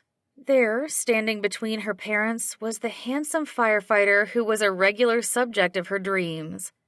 Dressed in a pair of olive green slacks and a crisp white shirt, Darren looked tanned and clean-shaven. He greeted Danica with a shy smile that made her chest swell with hope. Was it possible that Darren was taking her out tonight? Chapter 9. Darren. Darren knew he was in trouble as soon as he saw Danica. Like 5-alarm fire trouble. He'd never seen her look more beautiful. For once, she wasn't wearing her hair in a ponytail or braid, but down around her shoulders in silky waves. Her dress clung to her curves in all the right places, revealing enough, yet not enough at the same time. He inhaled deeply, trying to get as much oxygen into his brain as possible. He needed to stay level-headed and logical, a task that was proving harder to accomplish by the second. It appeared he wasn't the only one having trouble. As soon as their eyes met, Danica's cheeks flushed red. Her gaze immediately traveled up and down his body, looking at him like he was a stream of water in a hot desert. Apparently, rushing home from Brandon's to change had been a good idea. Or maybe not, because now he was going to have the hardest time keeping things friendly. Who was he kidding? That intention had flown out the window as soon as Julian had called to chicken out of the date. Okay, he hadn't exactly chickened out. Darren supposed food poisoning was a good enough reason to stay home. But what were the odds that Julian would get sick right before his date with Danica? Darren couldn't help but wonder if his friend really was ill, but there had been no time to debate the matter. Not when Danica was waiting for someone to pick her up for an evening of dinner and dancing. Darren's mouth grew dry. Dinner would be easy. Dancing, though? He'd be hard-pressed to keep his distance from Danica then. It was going to be a long night. "Darren, what are you doing here?" Danica asked, her brows furrowed. "I thought Julian was taking me out." Well, long story short, he ate some old takeout that he shouldn't have eaten. He's really sorry he couldn't make it. Since it was too last minute to reschedule, I offered to fill in for him. He paused, trying to read Danica's reaction. I hope you don't mind. I'm not as good of a dancer as Julian, but I'll do my best to not step on your toes. Her expression relaxed as she shook her head. "I don't mind at all. And you're in luck. I happen to know a few moves. Everything I know came from watching these two dance around the house." She gestured toward her parents, who were observing them with pleasant smiles. "Danica's father and I did some ballroom dancing when we were younger. I'm sure you'll do fine, Darren. You've got great posture." Mrs. Reed gave his bicep a light pat, her eyes widening in surprise. "And what a strong upper body you have! You said he was ripped, Danny, but I had no idea." "Mom!" Danica quickly stepped in between her mother and Darren. She made a slicing motion with one hand over her neck. "We get the idea." Mr. Reed let out a hearty laugh. What your mother was trying to say is that good posture leads to good form, so Darren has all the makings of a dancer. "Exactly." Mrs. Reed graced Darren with a bright smile. "You'll be fine. You're in good hands with our Danny." "And we trust she's in good hands with you, too," Mr. Reed added in a firmer tone, despite the grin on his face. "Of course." Darren nodded eagerly. "You have nothing to worry about, sir. I'll treat her with the utmost respect." "I'm counting on it." "And that's our cue to go." Danica jumped in quickly. "Sorry to cut this conversation short, but we need to get going." She turned to Darren, but couldn't quite meet his eyes. "The reservation's at 7, right?" "Right. We should head out. It was nice to meet you both." Darren shook Mr. Reed's outstretched hand, then received a warm hug from Mrs. Reed. After Danica had kissed both her parents goodbye, he led her out the door and down the driveway. Once they were seated in his sedan and pulling away from the curb, Danica leaned her head back and groaned. "Can we please pretend none of that just happened?" Darren bit back a laugh, feeling bad that he enjoyed seeing Danica flustered. He couldn't stop admiring how beautiful she looked with her cheeks flushed. Even still, he understood how embarrassed she must feel. He softened his tone and feigned ignorance. "I have no idea what you're talking about." Exhaling in relief, Danica pretended to wipe sweat from her forehead. "Thank you," she stated graciously. "And for the record, I didn't tell my mom you were ripped. I said you had a lot of muscles. Which is pretty much the same thing, isn't it?" she added, wincing. "Pretty much. I appreciate the compliment, though." Darren allowed himself a soft chuckle once Danica started laughing. He loved that she didn't take herself too seriously. When he stopped at a signal light, he looked over at her at the same time she turned toward him. The air between them felt warm, almost electric, as they locked gazes. The sweet citrus scent of Danica's hair filled his senses, giving him a heady sensation and making it hard to think. After a moment, a horn blared from behind, making them both jump. Darren stepped on the gas, crossing the intersection as the light turned yellow. "Sorry, I'm usually a better driver." "No worries. I understand how nerve-wracking it is to meet the parents. Plus, my mom and dad are totally out of practice. It's been a long time since I brought a guy home. I'm sorry they put you on the spot like that." "They were fine. I enjoyed talking to them. How's your dad doing, by the way? I know his health was the reason why you moved back home." "He's better. He's been in remission for 2 months now. The doctors are really optimistic about his progress. That's great to hear. Your parents remind me so much of my own mom and dad. I don't get to see them much now since they retired and moved to Texas. They'll be coming out for Aiden's wedding, of course, and to meet Sophie. They sound like a wonderful couple. Abby's always telling me how much she loves them, especially your dad. Her own dad wasn't around much when she was growing up, so it's a real blessing for her to have a future father-in-law who's such a great example of a godly man. I bet that's why you turned out so amazing. I mean, the 5 of you did. With his eyes fixed on the road, Darren couldn't see if Danica was blushing, but he heard the embarrassment in her voice. She stumbled over her last few words and immediately turned toward her passenger window. There wasn't anything about the small city streets they were driving through that was particularly interesting. She was obviously avoiding his gaze. He tried to lighten the moment by downplaying her comment. My brothers are the real stars of the family. I'm just a guy who gets to wear a cool uniform and ride in a big red truck. Danica turned to face him, chuckling. Sorry, I'm not laughing at you. When you said big red truck, it reminded me of Clifford. Whenever I hear the words big and red together, I think of him. Do you know who Clifford is? She asked with a bit of hesitation. I know you don't like to read, so I don't want to assume. I do know him, and Emily Elizabeth, too, he added with a proud grin. At least there was one book he could talk to Danica about. My mom made sure to read to us when we were young. She was a teacher, so there were always books around the house. Only Brandon got her love of reading, though, and her blonde hair and blue eyes. The rest of us take after our dad. Danica smiled. Isn't it amazing how God created us? We all have the same set of 20,000 genes, but the slight variations in them determine what we look like. Even siblings in the same family like yours can look completely different from each other. I find it all so fascinating. If I didn't love literature so much, I'd probably be a scientist. Oh, yeah? He asked as he turned into the parking lot behind Sticky Lips, the barbecue restaurant where they were headed for dinner. The small square lot was nearly full on this Friday night, except for one space at the end of the second row. He maneuvered the car there, then turned off the engine. Turning to face Danica, he gave her his full attention. He was discovering how easy it was to talk to her, and how much he wanted to get to know her. He hadn't felt this comfortable with a woman since his ex. To find another woman that he connected with and felt so comfortable with was a pleasant surprise. What would you study? Genetics, of course. Her eyes sparkled in the glow of the street lamp next to the car. I've always been interested in genetics, how traits are inherited, things like that. Do you know much about your birth parents?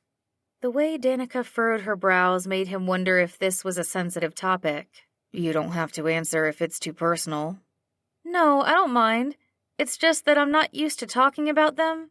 I really don't know anything about who they are. Someone dropped me off at the fire station shortly after I was born. I was wrapped in a pink blanket and there was a note attached to me that said, "Please take care of my baby." They only left this ring. She held up her hand to show him a gold band holding a green stone. I used to wonder all the time about them and if I might have siblings out there.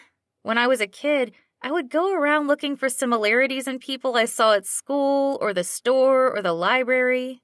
Half the time, I was convinced I had found my birth parents or a sister or brother.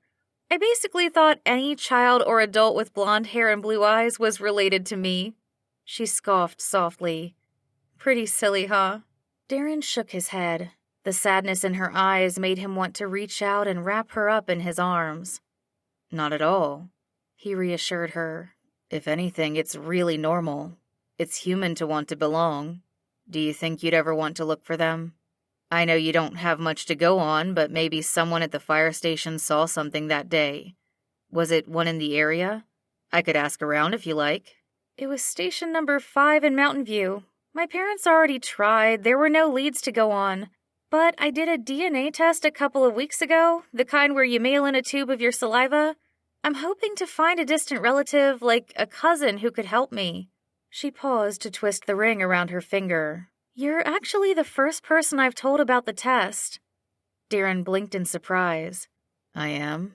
I didn't want to make a big deal in case I don't find any matches. I'm not sure why I told you. I guess after we had our last conversation about wanting to adopt, I feel like we're kindred spirits. Like Anne and Matthew from Anne of Green Gables. Cocking her head to one side, she asked, Your mom didn't happen to read that series to you, did she? I'm afraid not, but I think I know how you feel. Talking to you is like talking to an old friend. Yes, exactly. Like a friend I've known all your life?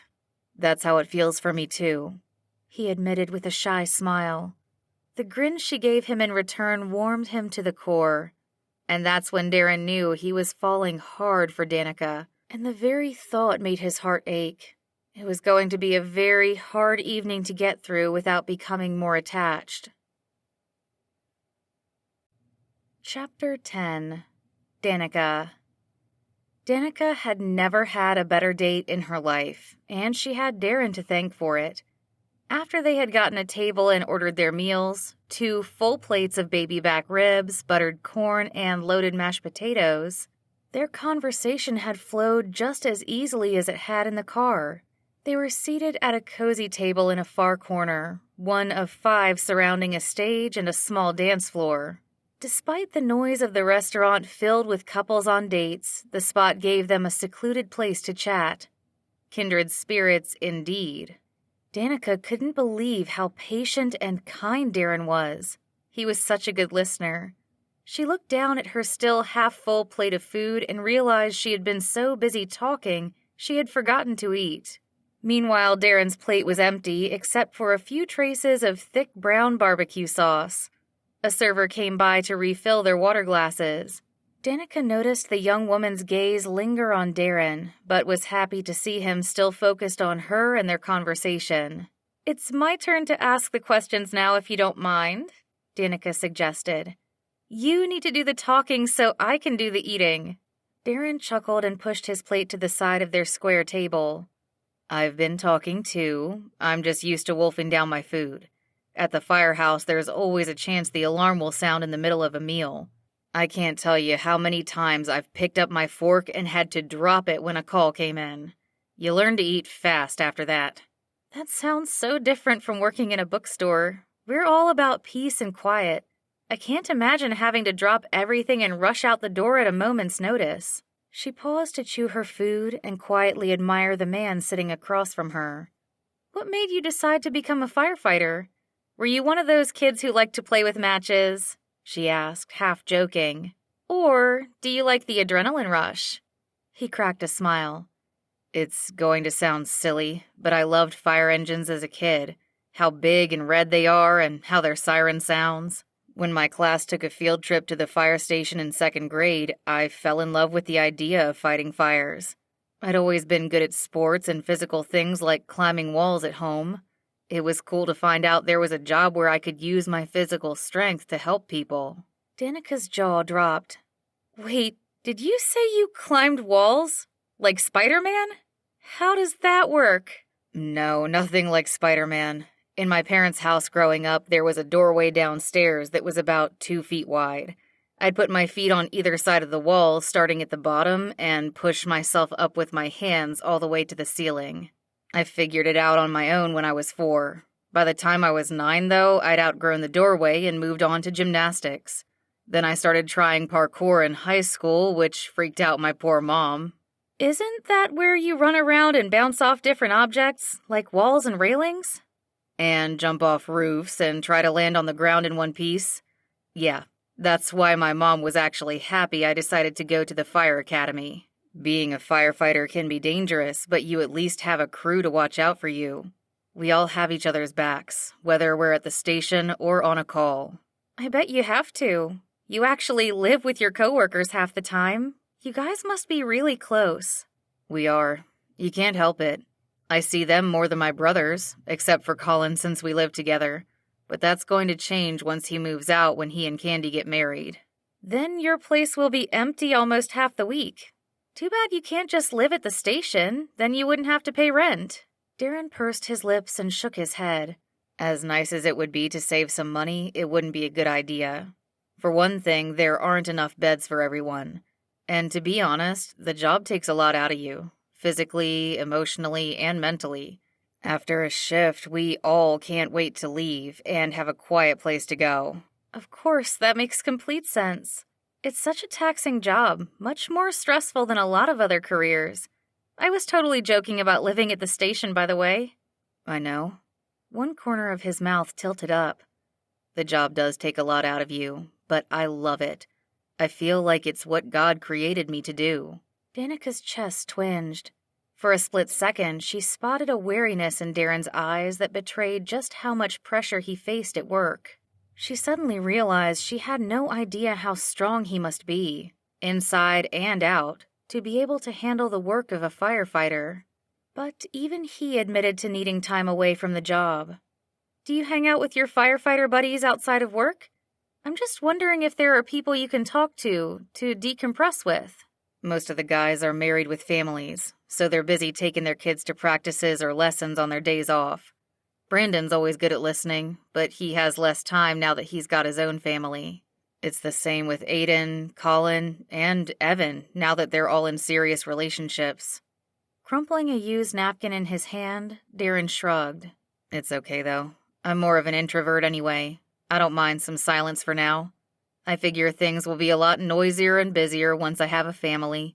I actually just signed up for an orientation to find out about getting licensed as a foster parent. It's on the day before we leave for our bachelorette trip. Oh! Danica cocked her head, unsure if she was understanding Darren correctly. Wait, are you thinking of fostering soon? Darren smiled, his deep brown eyes lighting up. The sooner the better. I know I still need to figure out the logistics of it all, like who'll take care of the child while I'm at work, but maybe I could do some short-term assignments on my days off. I have the time. Why let it go to waste? If I can even provide a safe place for a child to stay for a night or two, I'd love to do that. God's given me so much, I want to share it with others. Warmth bubbled up in Danica's chest as she regarded Darren. Could this guy be any more amazing? Everything she had thought about him was right. He was one of the most giving and kind people she'd ever met, second to her parents. How was it that no one had snatched him up yet? I can't believe you're still single. Women love men in uniform, but you're not just hot, you have a big heart as well. Darren's jaw went slack with surprise. Oh, my goodness, did I just say that out loud? Danica covered her face with her hands. The heat from her cheeks confirmed she had once again stuck her foot in her mouth. She was probably as red as a fire engine. Peeking out between her fingers, she saw Darren smiling good-naturedly at her. There was no judgment in his eyes, only amusement. She set her hands down on her lap and faced him squarely, knowing there was no hiding at this point. I meant you're very handsome. He shook his head. That's nice of you to say, but Evan's the one people call hot. That's why the paparazzi follow him around and his face is all over those supermarket tabloids. She shook her head at his humility. You might not realize it, but you have your own paparazzi as well. You know, our server? She's been looking over at you all night. I bet you, as soon as you finish your water, she'll be over here to refill it before you can even put your cup down. What? No, he protested. That's crazy. Here, I'll prove you wrong. He picked up his glass and downed the rest of the liquid in one gulp. Just as he was about to set it next to his plate, their server rushed up and took it from him. More water? The leggy brunette flashed a bright grin Darren's way as she poured more water for him from her plastic pitcher. She ignored Danica, only turning toward her when Danica cleared her throat and held up her glass. With a much less enthusiastic smile, the server filled Danica's water before moving on from their table. As soon as the young woman was out of hearing range, Danica leaned across the table to whisper, See? I told you. Do you believe me now? Darren shook his head, the corners of his eyes creasing as he smirked. I don't know, Danica. She filled your glass too. Only after I finally got her attention. She gave him a pointed look, knowing he couldn't argue with her about that point. She was so wrapped up in helping you, she forgot I was sitting here. If she had the last pitcher of water on Earth, You can bet she'd give it to you and leave me high and dry.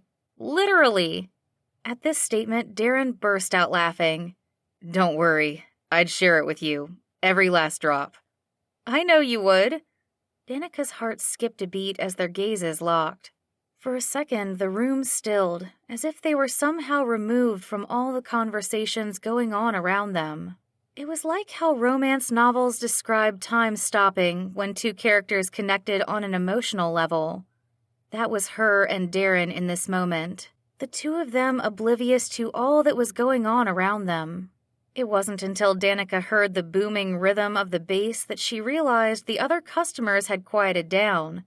The cover band was taking their place on stage. Out of the corner of her eye, she saw 5 men in their 40s wearing matching blue blazers pick up their microphones and introduce themselves to the crowd.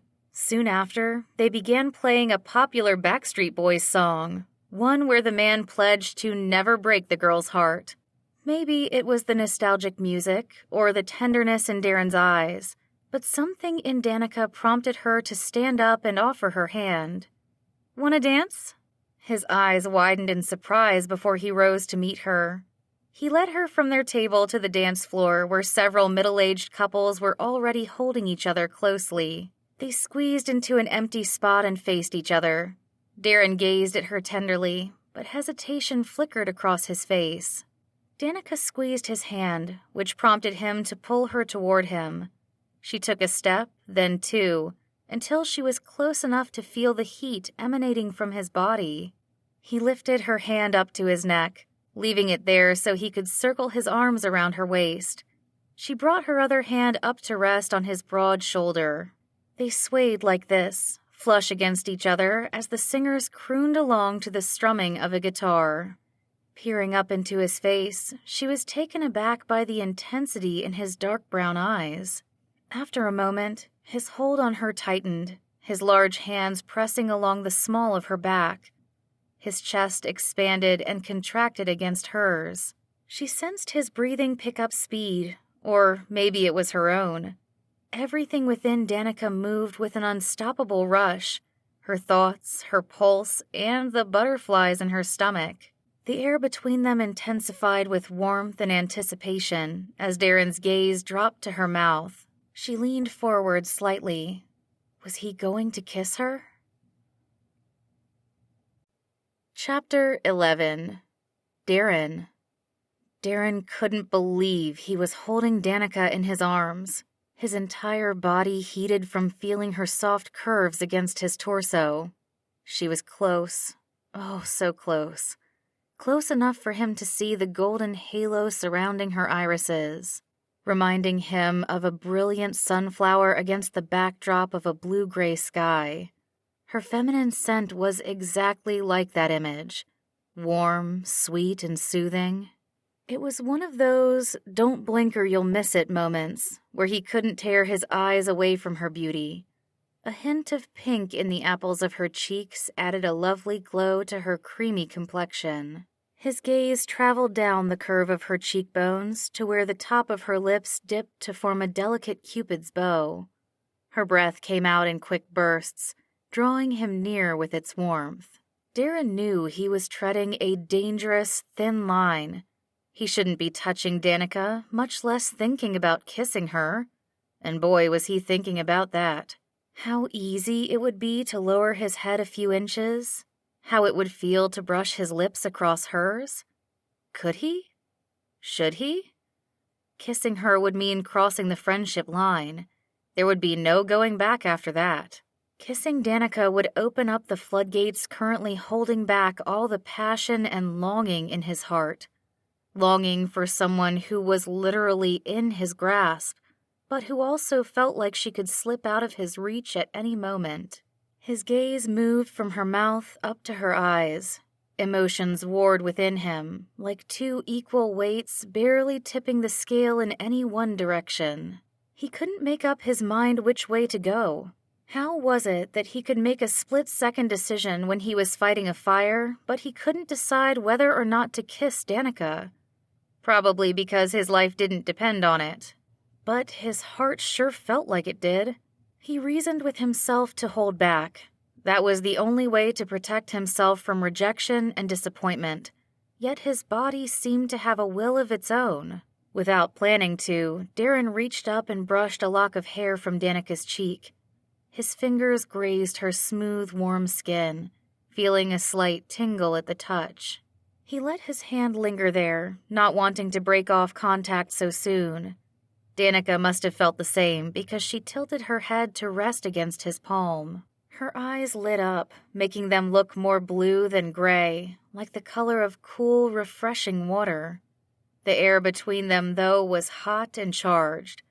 Everything in him wanted to give in to his desire, to run his thumb along her full lower lip. Completely mesmerized, Darren didn't realize his steps had slowed to a complete stop until Danica, who was still moving, stepped on his foot. The pressure didn't faze him, but her rosy cheeks and wide eyes caught his attention. "I'm so sorry," she burst out, wincing. She straightened her posture, lifting her head from his hand. "Did I hurt you?" "Yes," he wanted to answer, because now that Darren knew what it felt like to hold Danica in his arms, it pained him to think of how it would feel once he let go. But he shook his head and gave her a reassuring smile. "I'm fine. I barely felt anything." She ducked her head and mumbled into his chest. "I'm supposed to be showing you how to dance, and here I am, stepping all over you." "Hey, it's no big deal." He brought a hand under her chin, lifting it until she met his gaze. He was surprised to see her close to tears. "Danica, please don't feel bad. I'm okay, really." She sniffled, her eyes filled with regret. "I know, but—" "But what?" It's nothing," she sighed. "I'm being silly, that's all." He frowned. This wasn't like Danica at all. She was usually an open book. What could be bothering her? With a gentle tone, he encouraged her to speak. "I'm sure whatever it is, it's not silly. Tell me." Danica wrinkled her nose. She opened her mouth, then closed it. After another moment of hesitation, she finally replied, "I ruined the moment we were having. The one where you and I seemed to finally be on the same page about this. Us. Whatever it is that we've been dancing around. Figuratively dancing, I mean." Darren gulped. There was no dodging the issue now. Danica had laid all the cards on the table and was waiting for an answer. The seconds ticked by as she looked up at him, a line forming between her furrowed brows. But for the life of him, he didn't know what to say. She quickly stiffened in his arms. She dropped her hands from around his neck and stepped out of his embrace. I told you it was silly." Darren's heart clenched to hear her voice wavering. He hated being the cause of her embarrassment. "Danica, don't go." The area around them suddenly became more crowded as a new song began and more people stepped onto the dance floor. With only an arm's length of space between them and the surrounding couples, Danica literally had no place to turn. She looked around for a path to take back to their table, but an older gray-haired couple bumped into her, pushing her straight toward Darren. Oof! She landed firmly against him, her hands bracing herself against his chest. Once she steadied herself, she looked up mortified. "I promise I'm not trying to throw myself at you. I would never do that. Not when it's obvious you're not interested in me." Darren scoffed. She had it wrong.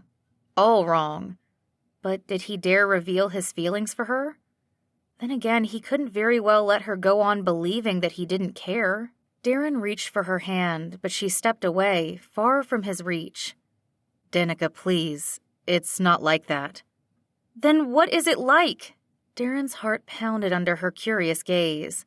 There was no roundabout way out of this messy situation, only a direct one. He licked his lips, then spoke from his heart. "It's not that I'm not interested. I mean, how could I not be? You're amazing, Danica. You're smart, beautiful, kind, and so easy to talk to." "But," she faced him squarely now, "I can tell there's a but coming." "Well," he hesitated, not knowing how to finish the sentence. "Is it that we don't have enough in common? Because I think we do. All the important things. our faith in God, and what we want for the future match up." She cocked her head to one side.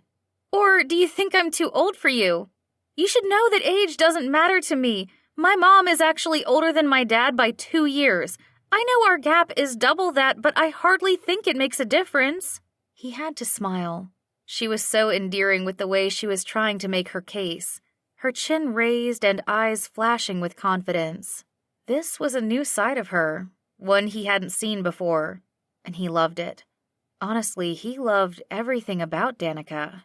"You're right on both those points." "Then why do you keep pulling away? It feels like every time we get close you put up a wall. It comes down after a while, but then it goes back up again.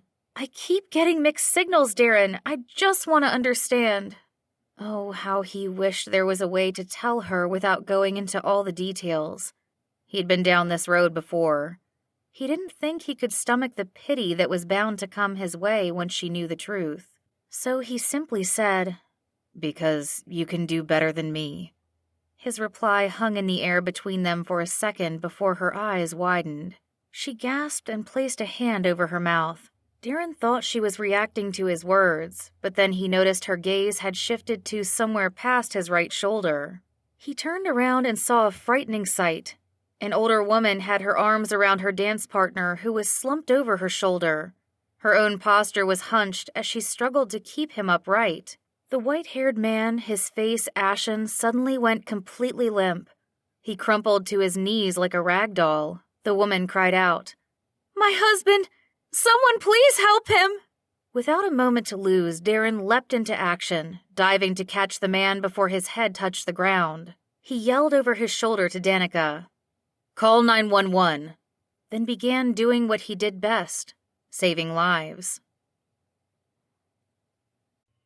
Chapter 12. Danica. Danica's hands shook as she hit the emergency call button on her cell phone. She held the phone up, her heart pounding so loudly in her ears she wondered if she'd be able to hear whoever picked up. The phone started slipping from her grasp, its plastic case damp from her clammy palm. She tightened her grip and took a shaky breath. Calling 911 was the last thing she had expected to do on her date with Darren. An operator answered after the first ring, her voice calm and professional. 911, what's your emergency? There's a man here. I think he might be having a heart attack. Danica gripped the back of a wooden chair where her purse was hanging from. She had run over to their table as soon as Darren had told her to call for help. The customers who had been sitting nearby were now crowded at the edge of the dance floor. At the center of the square space, she could see Darren's head as it bobbed up and down in a consistent rhythm. "Miss, you said a man had a heart attack? Hello, miss, are you there?" Danica gasped. "Yes, sorry, I'm here. The man, he just fell to the ground. My friend's doing CPR now." "Your friend is performing CPR? So the man is unconscious?" Unconscious? She placed a hand to her forehead, trying her best to remember the definition for that word. Think. Did the operator mean just passed out or not breathing? If the former, then Darren wouldn't be needing to do CPR, right? If the latter, Danica didn't want to think about that possibility. But why else would Darren be giving him life-saving procedures? He was a trained firefighter and EMT, so he obviously knew what was required for this situation, which meant... The man's not breathing. Oh my goodness, that means his heart's not beating. Danica gasped as the full reality of the situation hit her. We need an ambulance. Can you send one now, please? Yes, I need you to tell me your location, miss. After racking her brain for the restaurant's address, Danica relayed it to the operator, who responded that an ambulance was on its way. Tears of gratitude sprung into Danica's eyes. Thank you so much. Now I need you to remain calm and tell me what's going on. Can you do that for me? Yes, of course. Danica approached the crowd, feeling as if she was dragging her feet through mud. Part of her wanted to know what was going on, if Darren's attempts were working. But the other part of her dreaded finding out. She couldn't fathom how Darren did this kind of work day in and day out. Life and death stuff were not for the faint of heart. Saying a desperate prayer, she asked the Lord to watch over the man and his wife. Oh!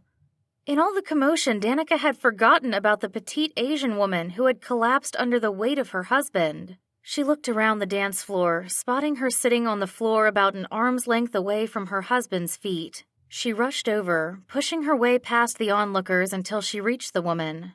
"Ma'am, are you okay? Are you hurt? Is there another victim, miss?" The 911 operator asked in her no-nonsense way. "What are her injuries?" Danica patted the woman's arm, trying to get her attention. There was no response, only a blank, glassy-eyed expression as the woman stared at her husband lying on the ground. Her salt-and-pepper hair, which matched her sparkling black and silver sweater, was now a disheveled mess. She reminded Danica so much of her mom. Her heart ached to see her looking so distraught. "It's the wife of the man who had the heart attack. I think she's in shock. She's not answering me. I can't tell if she's hurt, but her husband fell on her when he fainted." "Miss, I need you to stay with her. Can you help her lie down, and if possible, raise her legs above her head? That will help with her blood flow." "Yes, I can do that." Holding the phone between her cheek and shoulder, Danica took a hold of the woman's shoulders and gently brought her back to the ground. She then lifted the woman's legs and placed them on her lap to elevate them. The movement seemed to wake the woman from her stupor because she suddenly grasped Danica's hand. She blinked a few times as she focused on Danica's face. In a feeble voice, she asked, "My Harold, is he okay?" "Ma'am, my friend is doing all he can to help your husband." "Is the woman responsive now? Can you ask her for her name and also her husband's?" the operator instructed Danica. "And ask her if her husband has had a heart attack before or any known medical conditions." Danica did as she was told and relayed the information to the operator. "Her name's Sally and her husband is Harold, age 76. He's under medication for high blood pressure and high cholesterol, but has no history of heart attacks." "Thank you for the information, miss. The ambulance should be arriving soon." Soon turned out to be 3 minutes, but those 180 seconds were the longest ones of Danica's life. She watched with a mixture of awe and horror as Darren continued the chest compressions. With his hands placed on the center of Harold's chest, he pushed down hard and fast. He kept the pace going, his large biceps straining against the sleeves of his shirt each time he flexed. Even without his firefighter uniform on, Darren looked like a hero, completely in control of the situation. His expression, calm and unfazed, impressed her the most. He was everything she ever wanted in a man, godly, giving, and not to mention gorgeous. But Darren had told her, before this crazy medical situation began, that she could do better than him. How? He was the definition of better. In her eyes, he was already the best. There was no time to dwell on this paradox because the paramedics started arriving on the scene. Dressed in white pressed button-down shirts and black pants, they ran over with their bags of medical equipment and a rolling stretcher. One balding man took over Darren's chest compressions while a blonde woman set up a portable defibrillator machine. Darren stayed kneeling by Harold's side as he briefed the first responders on Harold's situation. The voice in Danica's ear called for her attention. "Miss, are the paramedics there? They should be on the scene by now." Yes, they are. Thank you so much for your help." "You're very welcome." After confirming there was nothing else Danica needed from her, the 911 operator ended the call. Danica felt a tug on her arm and looked down to see Sally reaching for her hand. She clasped the wrinkled hand with both of hers and gave it a gentle squeeze. "The paramedics are here now. They're taking over." Tears fell down the older woman's cheeks, leaving trails of black mascara under her eyes. "Is Harold okay?" "They're doing everything they can. He's going to be okay." Danica hoped with all her heart this was the truth, because she didn't know how to tell Sally otherwise. The next minute unfolded before Danica's eyes as if she were watching a medical drama. Everyone cleared the area as the paramedic cut open Harold's sweater to shock his chest. Once, twice. Danica shut her eyes, not having the courage to keep watching. Instead, she began focusing on the first thing that popped into her head, Psalm 23. With Sally clinging to her hand, Danica recited the passage she had memorized from her years attending Sunday school. About midway, Sally joined in too. By the time they got to the last verse about dwelling in the house of the Lord, Danica felt an overwhelming sense of peace wash over her. Like cool water, God's comfort poured over her, dousing all her fears. She opened her eyes to the sound of applause as everyone around her cheered. Her gaze traveled up to where Darren now stood, giving her an enthusiastic thumbs up. His relieved smile was all she needed to know everything was all right. Sure enough, the paramedics were now loading Harold, who was alert with his eyes open, onto the stretcher. "He's okay, Sally!" Danica cried out. "Harold's okay!" "Oh, thank you, Jesus," Sally declared, the color finally returning to her cheeks. She gave Danica a warm embrace. "Thank you, dear, for staying with me." "Of course."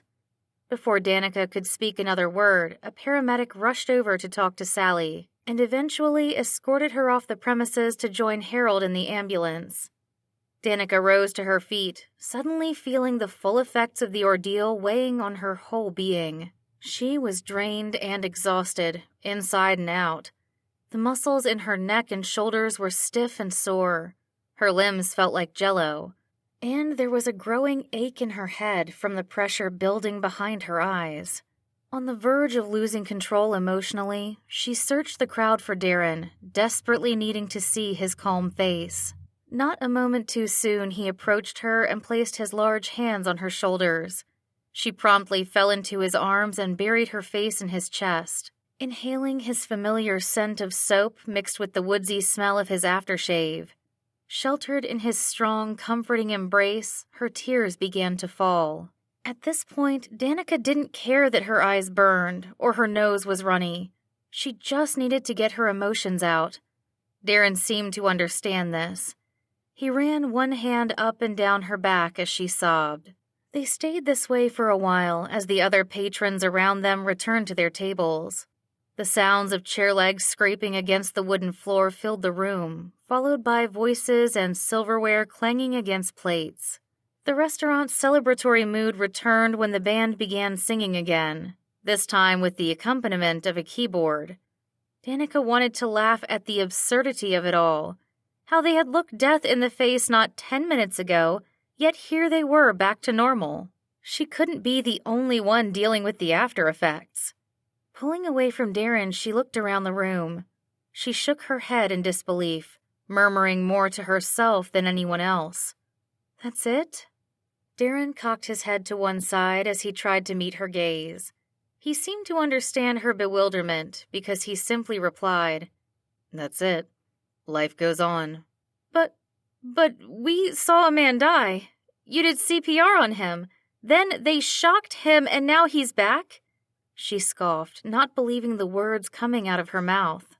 "How can you stay so calm? You didn't even look scared. I can't believe you do this for a living." He shrugged. "You get used to it. You go through a checklist in your head of what you need to do and you get it done. And the whole time you pray to God for help." Wiping away her tears, Danica simply stated, "I'm in awe. That's all I can say." "I'm in awe of you, too." Darren beamed. "You did a great job calling 911, and you kept his wife calm throughout the whole ordeal." "Me?" Her voice rose incredulously. "What are you talking about? Did you not see me lose it just now?" "That's to be expected, but it's the moments during the crisis that matter. You did amazing, Danica. I'm so proud of you." And with that declaration, Darren leaned in and planted a soft peck on her forehead, his warm lips lingering for a moment. It wasn't the kiss Danica had been wanting, but it meant everything to her in that moment. Most of all, it gave her a flicker of hope that maybe, just maybe, she could long for more. Chapter 13. Darren. It had been a long, long night for Darren. After driving Danica back, he had returned home, thrown on a pair of sweats, and crashed into bed. Nightmares kept him tossing and turning for hours until sunshine peeked in through the blinds of his bedroom window. Although bright, the sun's light provided him with the warmth and comfort he needed to relax. He threw one arm over his head and focused on taking slow, deep breaths. The adrenaline coursing through his body had finally run its course, allowing him to fall asleep. When he woke some time later, it was to the sound of his phone buzzing. After untangling himself from his blanket, he reached over to the side of his extra-long twin-size mattress to grab his phone off the carpet. Several text messages appeared on the screen, each one from Fuego. An image of Danica's bright blue eyes flashed through his mind, making his heart pound. Was she still distraught from last night? Had she had a hard time sleeping too? Life and death situations were a lot to handle for first-hand witnesses. If a trained professional like him still struggled with these experiences, he understood how stressful it would be for a layperson. He was glad Danica was texting him so he could see how she was doing. And honestly, he appreciated any chance to interact with her. He read her texts. "Good morning. How did you sleep?" A smiley face emoji appeared last. "Okay," he typed in reply, sitting up. He threw a pillow against the headboard and leaned back into it. "How about you?" "Not so good. It took me a long time to unwind. I'm still tired." She added a sleepy face emoji with 3-letter Z's over its forehead. His chest tightened. "I'm sorry to hear that. You went through a lot last night." He frowned, wishing there was more that he could do to help Danica recover. "Do you want to talk about it?" His phone immediately vibrated with an incoming call. He answered with a chuckle. "I guess that's a yes?" Danica's sweet, lively voice came over the line. "Yes, please. Oh my goodness, Darren, I still can't believe you saved a man's life last night." "Helped save his life. It was the paramedics who did the most important job." "You're much too modest. I did some research online after I got home last night, and all the websites say that bystander CPR more than doubles the chances of a victim surviving cardiac arrest." "You really did your research." Darren could picture the cute way her nose wrinkled when she was trying to get a point across. "I'm just thankful everything went smoothly. It was really a team effort. You, me, the 911 operator, and the paramedics, we all played a part." "Yeah, we did," she declared with pride in her voice. "It was a crazy experience, but I'm so glad we went through it together. It really helps to have someone to talk to about it. Someone who knows exactly what happened." He stifled a yawn. "Well, I'm more than happy to listen." "Thanks, Darren." She paused before adding, "Thank you also for letting me cry on your shoulder last night. The whole experience was so overwhelming. You were really sweet to let me use you as a life-size tissue." Darren's breath caught in his throat as he remembered how it had felt to hold her in his arms. Being so near Danica had been wonderful, but it had been dangerous too. The heightened emotions from the intense ordeal, along with Danica's closeness, had led him to do something he regretted now, kissing her. Even though it had been an innocent one on the forehead, the hopeful look in her eyes afterwards had told him he had crossed a line. He cleared his throat uncomfortably. "No problem. It's always better to let your emotions out than keep them bottled up." "Did you get a chance to do that too, after you got home last night?" "I went straight to bed, but I'm planning to go for a run later. That's how I work through things. Exercise always clears my mind." "I see. But if you want to talk, I'm more than happy to listen too." "Thanks, but I'm good." His words came out more curt than he intended. He didn't mean to sound ungrateful, but fear made his walls go up. Fear that he would get more attached to Danica than he already was. He knew how easy it would be to open up to her after last night. That was why he and his colleagues were so close. The experience of going through a traumatic event together bonded them, but he couldn't risk growing closer to Danica, especially after she had made it clear she wanted more than friendship. Still, he didn't want to sound like a jerk. He softened his tone and explained, "I appreciate your offer, but I'm used to seeing this kind of stuff happen. I'll be fine." An uneasy silence came over the line. Danica's voice was soft as she replied, "Okay, if you're sure." "I am." He relaxed, thankful she wasn't pushing him. Well, if you don't want to talk about that, do you mind if we finish our conversation from earlier in the evening? Darren gulped. So much for thinking he'd escaped a hard topic. This new one was even messier and more uncomfortable to address. He knew very well what Danica was referring to, but he played dumb to buy himself some time. Which conversation was that? The one before all the craziness started? About you and me, and how you said I can do better than you? Danica didn't mess around. Talk about getting to the point quickly. Darren rubbed the back of his neck, the muscles beneath his fingers growing tenser by the second. I meant what I said. I don't mean any disrespect, but I disagree. I haven't met any man who comes even close to you. Well, except for my dad. He's pretty awesome. Both your parents are. I really enjoyed meeting them. They liked you too.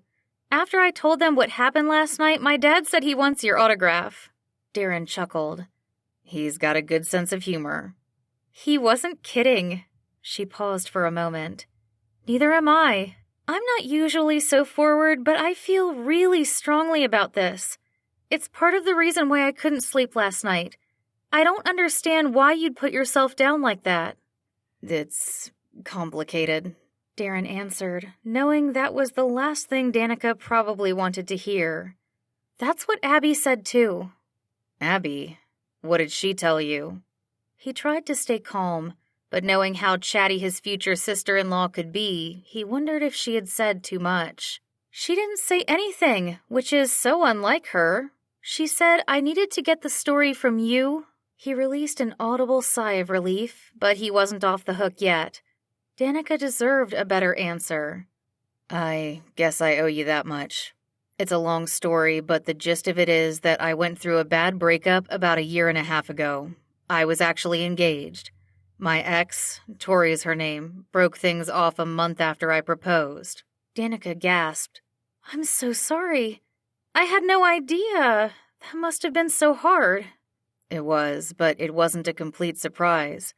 We had an issue in our relationship that we couldn't resolve. I'm just glad we ended things before we got to the altar. Sure, but still, that's a lot to go through.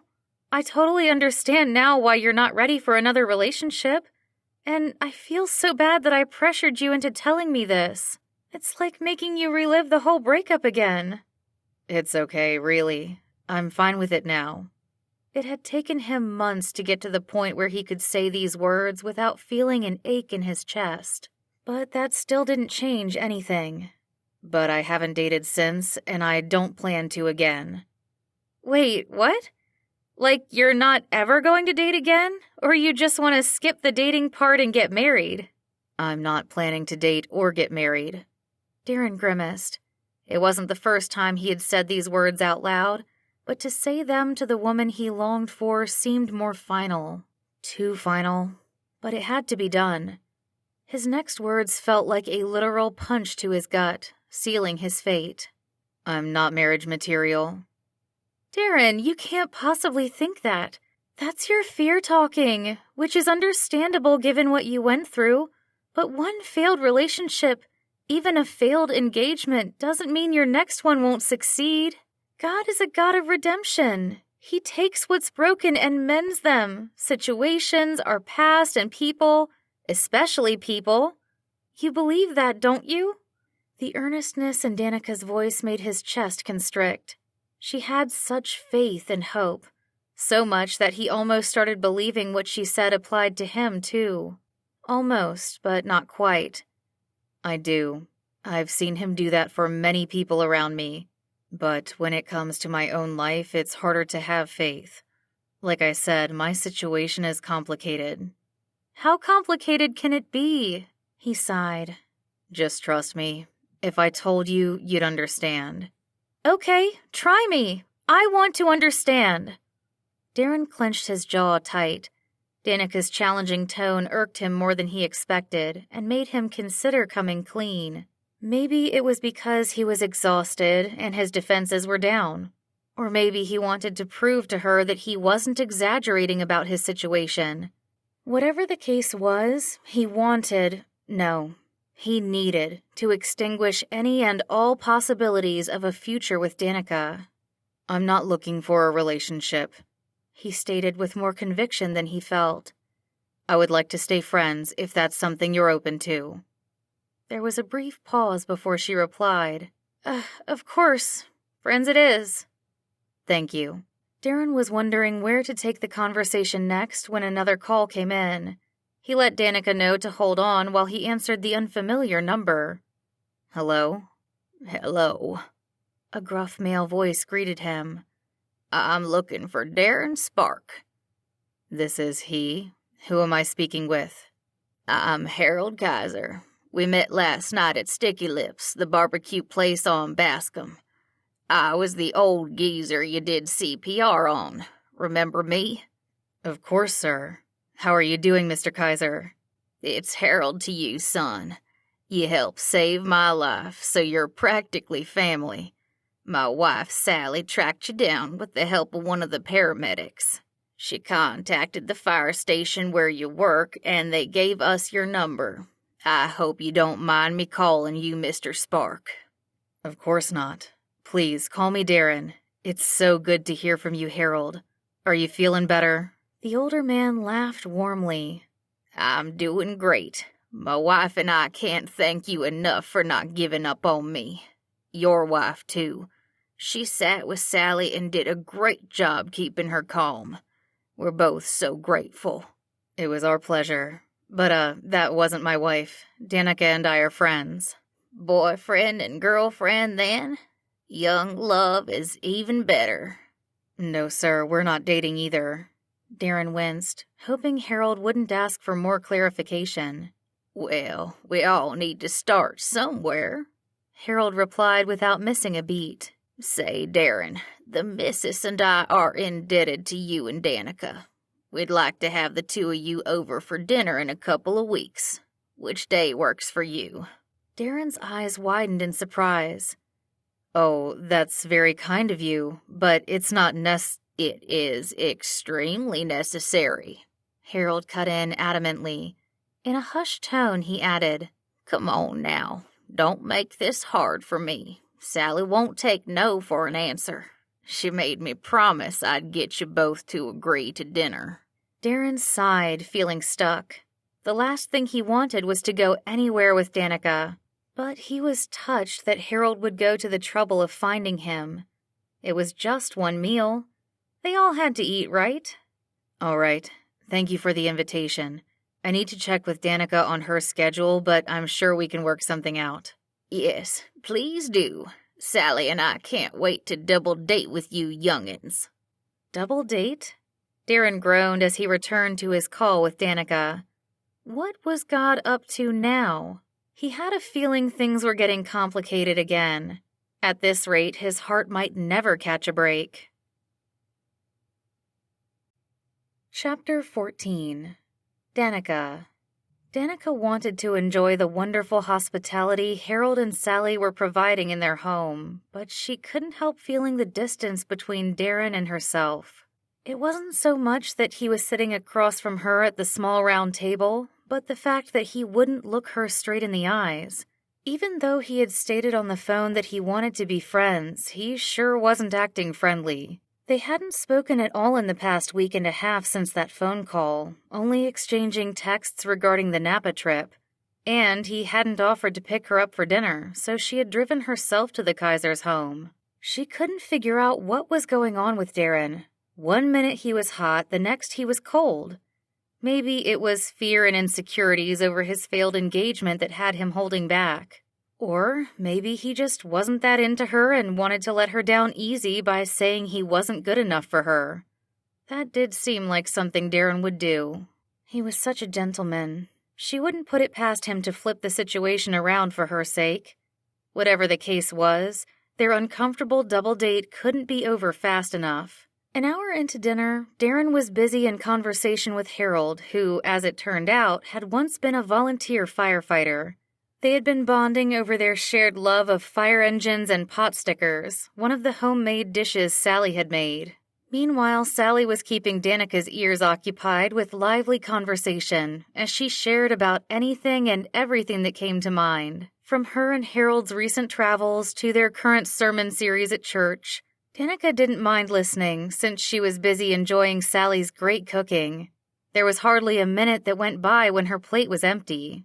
Danica's eyes widened to see Sally serve her another helping of beef and broccoli stir-fry, along with 2 pieces of scallion pancakes. The savory aroma of soy sauce filled her senses, making her taste buds long for more of the delicious fare, even though she was already full. "Thank you so much, Sally, but I really can't eat much more," Danica insisted with a smile. "I can't believe you cooked all this yourself. It's the best Chinese food I've ever had." Sally shushed her as she dropped another pot sticker onto her plate. "It's the least we can do after what you and Darren did for us. I truly believe God placed the both of you at that restaurant that night. If you had gone anywhere else to eat..." Her chin quivered as she wiped her eyes. I don't even want to think about the alternative." Danica quickly nodded. "I don't either. I'm so glad we were there. We almost didn't make it because my original date had to cancel, but then Darren stepped in to take me. Who knew that one decision would be such a life-changing one?" "I don't believe there are coincidences when the Lord is involved. It was truly His providence, was it not?" "Definitely," Danica agreed wholeheartedly. The older woman's smile warmed Danica's heart as much as the food satisfied her belly. She had known since she stepped inside the ranch-style home that Sally was a kindred spirit. The bookshelves Danica spotted full of romance novels had confirmed this, as well as Sally's open and warm demeanor. Danica felt like she had found a new friend for life. "Eat up, dear," Sally encouraged her. "Anything you don't finish you can bring home. If you can't tell yet, food is my love language. I wouldn't be doing my job as an Asian mother if I didn't feed you well." Danica laughed. "Trust me, you are doing a very good job. Your kids must love coming home to eat. I know I would if my mom loved feeding people as much as you do." She paused, noticing Sally's demeanor change at the mention of children. "I'm sorry, I shouldn't have assumed you have kids." "It's okay." Sally held up one hand, jostling the green jade bracelet on her wrist. "You assume right. Harold and I do have a daughter. Her name is Jade. Unfortunately, she and we had a falling out when she was 18. "I'm so sorry to hear that." "We hardly spoke to one another during the past 33 years. We only reconnected this week after Harold had his heart attack. She begged me to call her, so I finally put down my pride. That phone call was long, long overdue." Danica gasped. 33 years? What happened, if you don't mind me asking? Her voice trembled with emotion as she explained. "Jade came home pregnant during her first year of college. She didn't even know who the father was. I was furious, as you can imagine. I demanded she take care of what I referred to as the problem." She winced, her cheeks darkening. "At the time, I was a stubborn and unforgiving woman who didn't know the Lord. I was more concerned with her studies than the life she was carrying. Jade refused to listen to me, though. Told us the pregnancy had led her to find Jesus through a campus fellowship group and how she had a new outlook on life. She talked about how God had a plan for every person, even an unborn baby. She begged us to support her, but I did the opposite. I threatened to cut off her finances if she didn't do as I said." Danica shifted in her seat to face Sally. She was literally sitting on the edge of her wooden chair, wanting to hear more. "What happened?" "After she went back to school, she told us she was no longer pregnant. But I was still so disappointed in her, I stopped taking her calls." Sally sighed, wringing her hands together. "I forbid Harold from talking to her, too. Days turned into weeks. Weeks turned into months, and then years. Over time, it became easier to shut her out of our lives than to do the work of repairing the relationship. When I became a Christian last year, I knew I needed to make things right between us, but I was still too proud to talk to her first." Danica noticed that Harold and Darren had stopped chatting and were now listening attentively to their conversation. Harold set down his chopsticks and reached across the table. With his weathered hand, he covered Sally's and gave it a squeeze. "It's not too late, dear. You've already done the hardest part of reaching out. We still have time, God willing, to rekindle our relationship with Jade." A single tear fell down Sally's cheek. She wiped it away before it settled into the soft lines around her mouth. "I know there's still time to reconnect with her, but we lost our chance of ever knowing our granddaughter." Danica cocked her head, confused. "But you said Jade didn't have the baby." Harold spoke up, his voice soft. "That's what she told us, but the truth was, she did. She went through with the pregnancy and even stayed in school. But without our support, Jade didn't think she could raise the baby on her own." Sally shook her head in dismay. Mindlessly twisting her bracelet, she added, "She left the baby at a fire station in Mountain View 2 days after she was born." A shiver traveled down Danica's spine. Her head spun at this revelation, not quite believing what she was hearing. This story was starting to sound strangely familiar. "Which one?" Darren piped up, asking the question on Danica's mind. "Station number 5. Harold sighed. "Jade told us everything this week. You can imagine how shocked we were. We can only assume the baby went into foster care. Lord knows where she may be now. Harold and I started praying for her as soon as we found out," Sally added.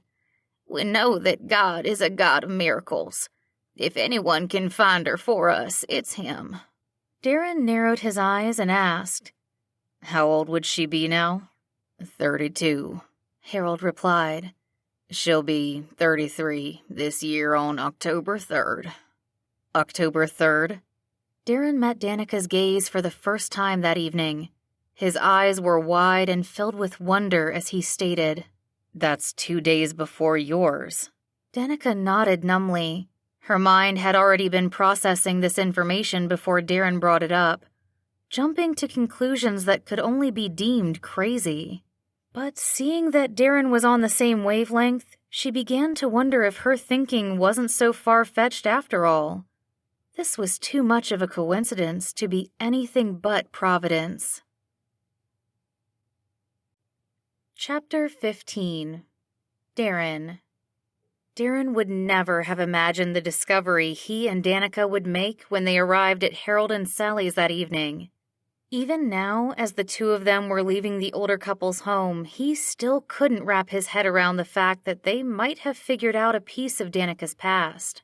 All the details they had learned about the Kaiser's daughter having a baby who was the same age as Danica and was also dropped off at the same fire station around the same time she was. Those were too similar to be coincidences. Now that the two of them were alone, Darren could finally talk to Danica about his suspicions. He only hoped she wasn't too upset at him for ignoring her for most of the evening. He felt terrible about his behavior.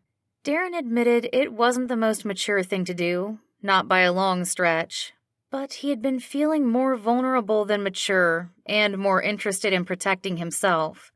But he could no longer suppress the desire within him to care for Danica, especially when it came to the things she cared about, like learning about her birth family. That's why it troubled him that she was being so quiet. He rubbed the back of his neck as he walked with her to the curb where their cars were parked. The last rays of sunlight basked Danica's face in pink and orange hues. From her intense expression, she appeared to be deep in thought. "Are you okay? You haven't said a word since we left." I don't know. I'm just processing everything that happened tonight." When they reached her car, she paused to look back. Her eyes landed on the front door they had just exited. "Do you think it's possible? I can't even believe I'm saying this. That we just met my birth grandparents? That Sally and Harold's daughter Jade is my birth mom?" "I think it's very possible. All the information seems to match up. It does, doesn't it? There's more, though. I haven't told anyone yet, but I got the results back from the genetic testing I did. It said I'm a quarter Chinese. Her eyes widened. Blonde-haired, blue-eyed me. Who would have thought? Darren's brows shot up. That's amazing. That's further proof that Sally could be your grandmother. Why didn't you say something to her? I think I was in shock, but I also didn't want to get their hopes up. What if I'm not the baby Jade left at the fire station? They'd be so disappointed. But what if you are? Don't you want to know? Of course I want to know. I've wondered all my life about who I am and where I came from. She paused, sighing. I'm just scared things won't turn out the way I hope they will. What if my birth mother doesn't want to meet me? What if she already has a family and me showing up makes things awkward for everyone? The uncertainty in Danica's voice tugged at Darren's heart. He couldn't imagine what she must be going through. Those are valid concerns, but things could also turn out really well. You won't know, though, until you try. I know. I just wish... She chewed on her bottom lip, not looking convinced. It would be so much easier if our lives were like a book, you know? Then we could skip ahead to the part we're wondering about and find out what happens without all the suspense hanging over us. Do you actually do that? Read ahead in a book? Danica lowered her voice to barely above a whisper. Guilty as charged. Darren dropped his jaw in surprise. Really? But doesn't that take all the fun out of a story? A little. I know I shouldn't, but I just have to know if a story is worth reading before I invest my time and heart into it. But haven't you heard the saying, it's about the journey, not the destination? Ralph Waldo Emerson. That's his quote. He gave her a blank look. Who? He was a writer and a poet, and yes, I have heard that saying. And while it sounds great, I still prefer getting my sneak peeks in. I like knowing for sure there will be a happy ending. He understood her concerns. She had been in the dark about so many details of her life, she needed something tangible to hold on to. He wished there were something that he could say to ease her mind. You don't need to worry. I have faith your ending is going to turn out great. How do you know? Because God has his hand on you. And because you're an amazing person, Danica. Beautiful, inside and out. Your birth family is going to love you. They'll be so blessed to know you, just like I've been. Darren, that's the nicest thing anyone's ever said to me. She beamed at him, her gray-blue eyes lighting up. You're pretty amazing yourself. You're almost too good to be true. He forced out a smile at her gracious comment. He wanted to say, almost being the key word, but he held his tongue. It didn't matter what Danica thought of him because there was no future for them. Instead, he focused on the issue at hand and offered an idea. How about we go talk to Harold and Sally now? Now? Yeah, come on. I know how important this is to you. He gestured for her to follow him up the driveway. Once they reached the Kaiser's front door, he rang the bell. The door opened, and Sally greeted them with a look of surprise. Hello, dears. Did you forget something? Sally, there's something Danica wants to talk to you and Harold about. Do you mind if we come in? Of course not. Sally moved aside to allow them to enter. She motioned for them to take a seat in the living room where Harold was watching TV. Harold, the youngins are here again for more chit-chat. Danica, Darren, welcome back. You missed us already, did ya? Harold winked as he pointed the remote at the TV to turn it off. What's on your mind? Darren placed a hand on Danica's arm and motioned for her to speak. Danica gave him a shaky smile, then turned to Sally and Harold, who were waiting expectantly on the sofa across from them. You know the story you shared earlier about your daughter? I have a similar one like it. What do you mean? Sally asked. Did you drop off a baby at a fire station too? No, I was the one who got dropped off.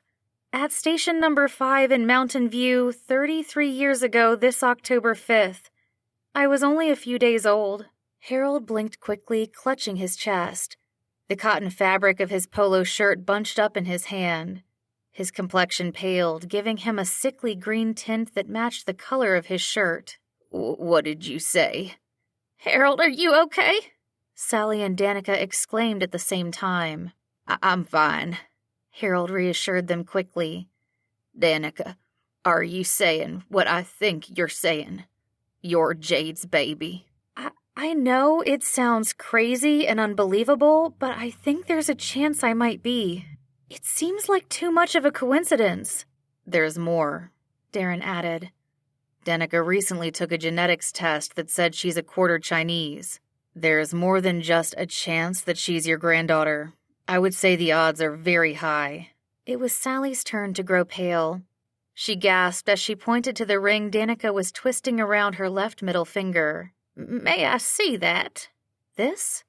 Danica took off her ring and passed it to Sally. It was the only thing left with me when I was dropped off at the fire station.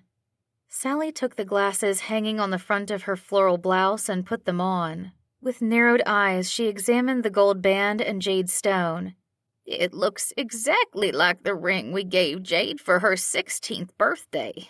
There's even the same scratch on the bottom of the band. She scratched it when she fell learning how to rollerblade. Jade wasn't the most sporty person, but she liked to try new things, Harold explained. Her favorite pastime, though, was reading. She could devour up to 3 books a day. Darren grinned as Danica's face lit up. Reading, huh? Did you guys know Danica owns a bookstore? She's a What was that word again, Danica? A bibliophile, Danica and Sally answered at the same time. Sally shook her head in amusement. Why am I not surprised? It's in the genes, Harold declared with a wide grin. With tears streaming down her face, Sally walked over and gathered Danica in a tight embrace. You, my dear, are an answer to prayer. God is so good. He brought you home to us. Darren's heart warmed to see tears falling down Danica's face. That was definitely joy bubbling over. In fact, the atmosphere in the whole room seemed lighter, happier. So was Danica's mood the second time they left the Kaiser's home an hour later. After promising to visit again soon, Danica and Darren were back standing beside her car under the glow of a street lamp. Danica bounced back and forth on the balls of her feet with the widest smile on her face. The difference in her posture and expression from earlier was like night and day. This evening turned out way better than I could have ever imagined. I'm so glad you got your happy ending. We still need to wait for Sally to take the DNA test to be 100% sure we're blood-related. But in my heart, I believe we are. This is all so crazy. It feels like a dream. Darren chuckled. Isn't there a saying that truth is stranger than fiction? I don't think you could make this stuff up even if you tried. Yep, Mark Twain said that. He's the one who wrote The Adventures of Tom Sawyer and Huckleberry Finn. Darren finished for her. I do know who Mark Twain is, thanks to the summer reading my mom made us do in high school. Sorry, I shouldn't have assumed. No harm, no foul.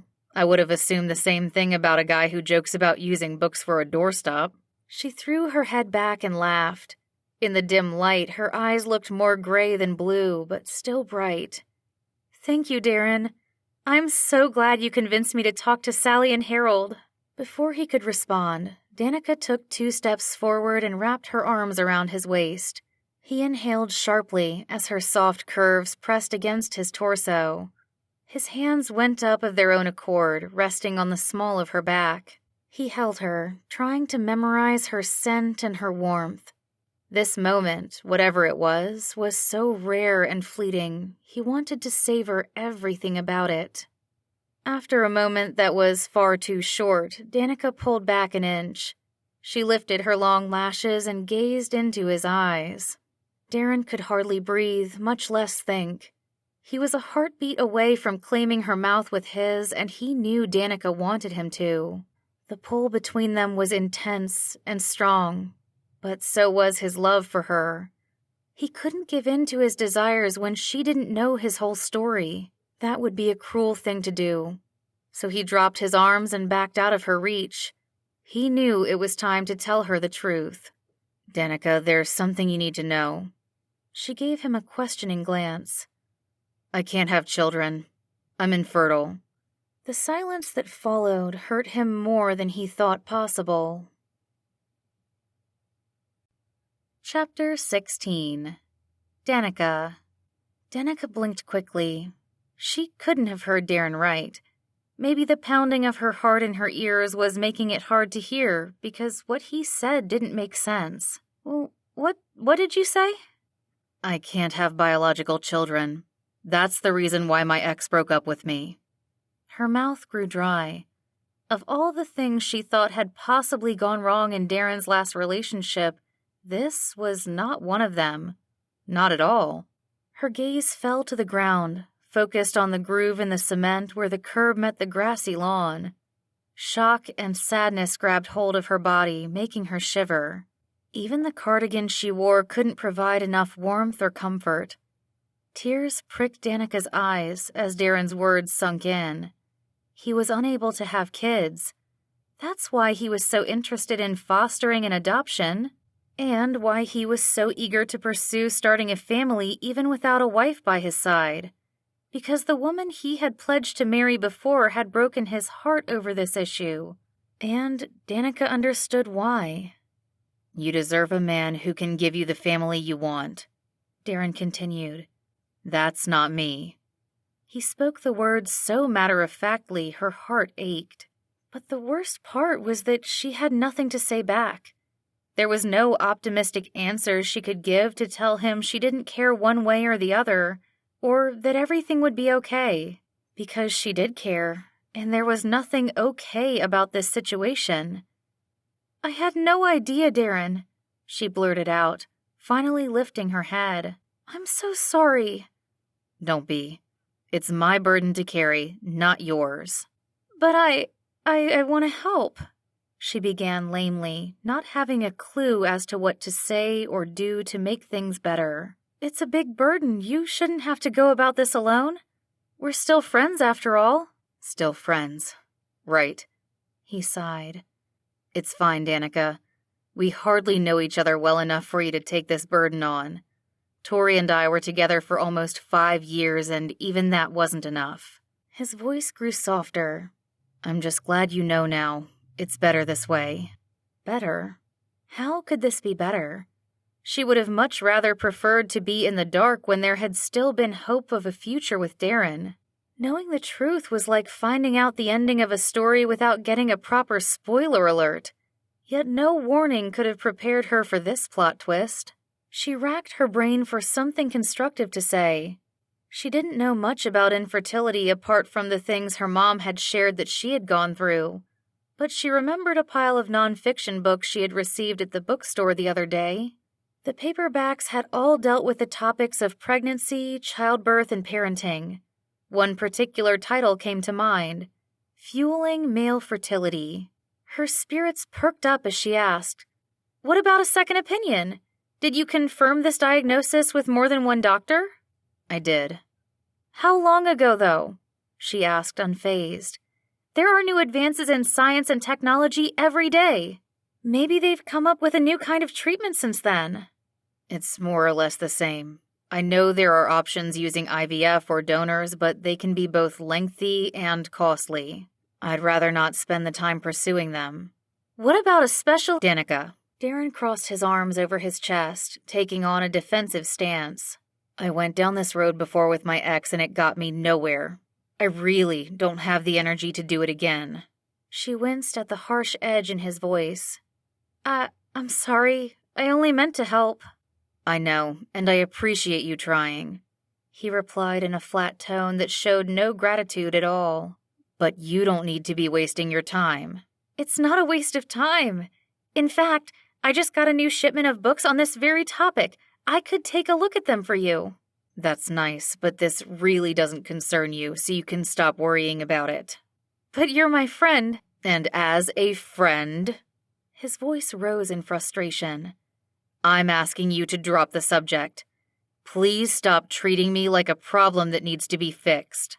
Danica's body grew cold. Her stomach twisted into knots at Darren's rebuke. If only she could take back everything she had just said. What kind of friend was she to pressure him like this when he clearly didn't want to be pushed? A selfish one, that's what. If she was being honest, she'd fess up to having ulterior motives. She wasn't offering to help Darren out of the goodness of her heart. Now that she knew what stood in the way of their future together, she was determined to find a way past this obstacle. Darren's infertility was a problem that she she needed to fix. But what could she do when Darren didn't want her help? She softened her tone. "I'm sorry for interfering. I didn't mean to upset you." When Darren didn't respond, she wondered if he had heard her. He was staring off into the distance, his jaw set and brows furrowed. He finally cleared his throat, the deep sound cutting into the uncomfortable silence. "It's not you.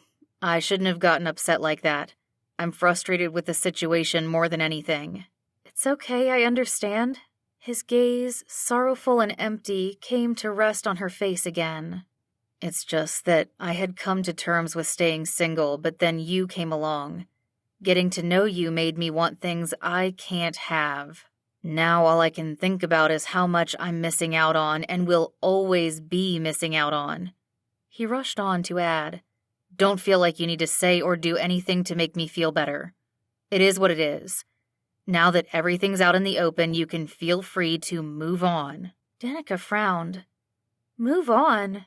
What do you mean?" "Go meet a guy you can have a future with. There's no reason for you to spend time getting to know me anymore." "Darren, don't say that." "I'm being realistic, Danica. We're not compatible. This isn't a matter of you being a bookworm and me not liking to read. You want children of your own.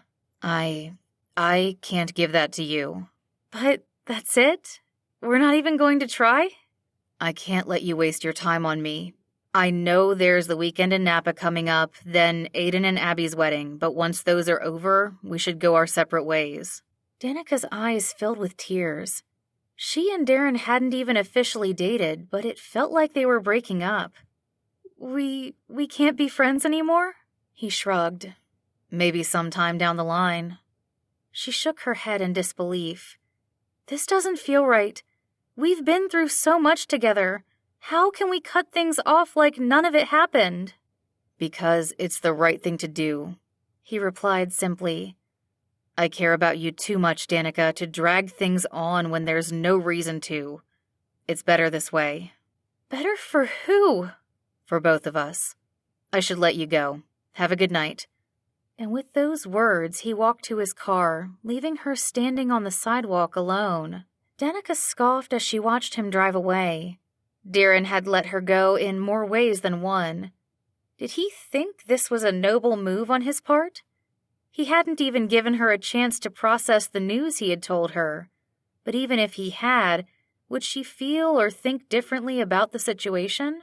Or had Darren saved them both from more heartbreak and done the right thing as he said he had? Why, Lord? Why? Why had God allowed her to meet and befriend such an amazing guy like Darren who seemed perfect in every way, only to find out he wasn't? It was like reading the terribly unfulfilling ending to a story that had started off so well. She hated books that seemed to have so much potential from the looks of the cover and the blurb, but ended up being a waste of her time. But the stubborn part of her that always forced herself to finish every book she started told her not to give up on Darren just yet.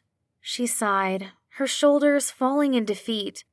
She liked Darren and had been seriously considering a future with him, but that future always included children. Children with his wavy brown hair and her blue eyes. A son or daughter with his aptitude for climbing walls or her ability to devour up to 3 novels a day. Kids who resembled and reminded her of the two of them. She knew there was more to family than DNA alone, but for someone who had never known her birth family until possibly tonight, she craved that biological connection. Being able to have children of her own would be a way of discovering those missing pieces. That's all she ever really wanted, to unlock the greatest mystery of her life, herself. Chapter 17. Darren. Darren cracked open his driver's side window, letting the summer breeze warm up the inside of his car. Brushing some wayward strands of hair from his eyes, he sped along I-680, heading north toward the quaint town of Napa. His younger brother Evan was fast asleep in the passenger seat, recovering from an early flight that morning. After a 2-hour drive, they were nearing their destination to meet up with Aiden and Abby for their bachelorette getaway. The only ones not joining them were Brandon and Bria, who were still adjusting to having a newborn, but everyone else from the wedding party would be present. Everyone, including Danica. Darren rubbed a hand over the soft fabric of his cotton t-shirt, trying to soothe the tension in his chest. A dull ache had settled there over the past week since he told Danica they couldn't be friends. It didn't make sense, though. There wasn't a good reason for him to be experiencing heartache. He and Danica hadn't officially dated. They hadn't even kissed. Yet there was a tangible void in his life without any new texts or calls from her. He couldn't blame anyone but himself for the lack of communication when he was the one who had pushed her away. Danica may not have come out and said she no longer thought of him as a romantic prospect, but it had been clear in her silence and uncertain answers. Putting a pause to their friendship was the right thing to do. He was sure of it. Now, if only there was a way he could avoid her this weekend. Evan stirred beside him, stretching his arms and rubbing his eyes as he craned his head to look out the window. Dry, brown fields stretched out on both sides of them as far as they could see. It smells and looks so nice and fresh here. Nothing like SoCal. You can actually see the sky. And would you look at that? It's blue. No gray, thick smog hanging over our heads. This is just the change of scenery I needed. Darren smiled. Evan had a certain charm about him that could energize a room. Even his bold outfit of bright orange shorts paired with a white button-down shirt radiated his positivity. You should come home more often, Ev. Get some clean air in your lungs. We've hardly seen you this year. I mean, in person. Tabloid covers don't count. Evan lifted his shades onto his head of dark hair, revealing a pair of brown eyes much like Darren's. With a playful smirk, he remarked, "There, how's that? You can stare at me all you want this weekend, bro. Get your fill." Darren gave him a sideways glance before rolling his eyes. He took the glasses off Evan's head and gestured for him to put them back on his face. "That's more than enough," he joked. "But seriously, Evan, it feels like your show's taken over your life. They've been having you do some questionable things lately. Taking drugs and sleeping around. That's not who you are." "Exactly," Evan replied in a clipped voice. "It's not me doing those things. It's my character who happens to be a teenager going through a hard time with his parents' divorce. He's struggling, which is what people do. I'm doing my job to portray that." "I get it." Darren knew it was little use to argue with Evan, who was the most stubborn one of them. "But I wonder if the things you're pretending to do will start affecting you emotionally. You know how attached you get to the characters you play." Evan sighed, sounding much wearier than a man of 26. "I appreciate your concern, Dare, but you don't have to worry about me. Really. But..." Holding up a hand in protest, Evan cut him off. "I can already tell you're gonna be one of those overbearing dads who won't let his kid off the hook about anything. Man, I feel sorry for my future nieces and nephews." Darren winced. What a sore topic to bring up, especially after the foster parenting orientation he had attended yesterday. He had originally thought parenthood was finally within reach, that it would be possible for him to be fostering a child within the year. Now, though, he'd be lucky to complete the prerequisites he needed to even submit an application. His unconventional work schedule varied from month to month, making it next to impossible to find 3 consecutive Saturday mornings to take the intro course. Plus, he had learned that whoever would be looking after the child while he was at work would need to go through the licensing process too. He didn't know if any of his brothers would be willing to do that. Now, Evan was calling him out over his parenting skills. Was his younger brother right? What if he wasn't cut out to have kids? He gripped the steering wheel tighter. I'm not trying to be overbearing, but I don't know how else to be. Be like Dad. He trusts us to do our own thing. Mom, on the other hand, he laughed, the sound coming out forced. Mom's like you, or you're like Mom. You guys worry way too much. Thank God Dad's there to keep Mom in check. Yeah, they do make a good team. Darren couldn't agree more. Their parents were very much one another's better half. It was their mixture of strengths and weaknesses that brought a sense of balance to their parenting. Without their mom, their spontaneous and adventurous dad would forget about mealtimes and sleeping. Without their dad, their mom would be too caught up in following a schedule to have fun. Darren remembered Brandon's comment the other week that it was best for children to have a mother and a father. Would he be able to fulfill both roles as a single parent? It would be a challenge for sure. Their conversation died down as they exited the freeway. The scenery outside their windows changed from shades of browns to greens. Trees flanked both sides of the road, with tall buildings in the distance. Darren steered the car onto the street leading to the downtown area. They soon came upon a row of stately-looking brick buildings sitting along the banks of the Napa River. Dozens of luxury restaurants, hotels, and stores had replaced the strip mall-style shopping center that had stood there during their last visit years ago. They've really upgraded the place, Evan exclaimed, gazing out the window. How much do you want to bet that shopping's on the agenda this weekend? Between mud baths, winery tours, and a hot air balloon ride, I don't think there'll be much time. Stop the car. Over there. Evan tapped Darren's arm and pointed to a boutique clothing shop to their left. A petite redhead in a white dress was admiring the window display. I was right. There's Emma getting her shopping on. The other girls are there too. Squinting against the bright sunlight reflecting off the windshield, Darren looked for any sign of their brothers. He spotted Aiden and Colin sitting outside a cafe next door to the clothing store. I see the guys. Let me park and we can meet up with them. Cool. I'm gonna surprise Em first. Evan's dark brown eyes lit up with mischief as the car came to a stop. See you in a bit.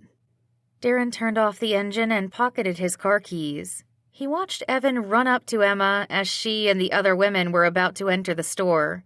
A familiar blonde head turned around, causing his heart to skip a beat. There was Danica, looking as gorgeous as ever in a dark pink sleeveless dress. Darren couldn't bear looking at her, yet he also couldn't tear his eyes away. Every fiber in his being longed to run up to her and take her into his arms. Yet he forced himself to sit still. Only after she had disappeared through the door did he dare exit his car.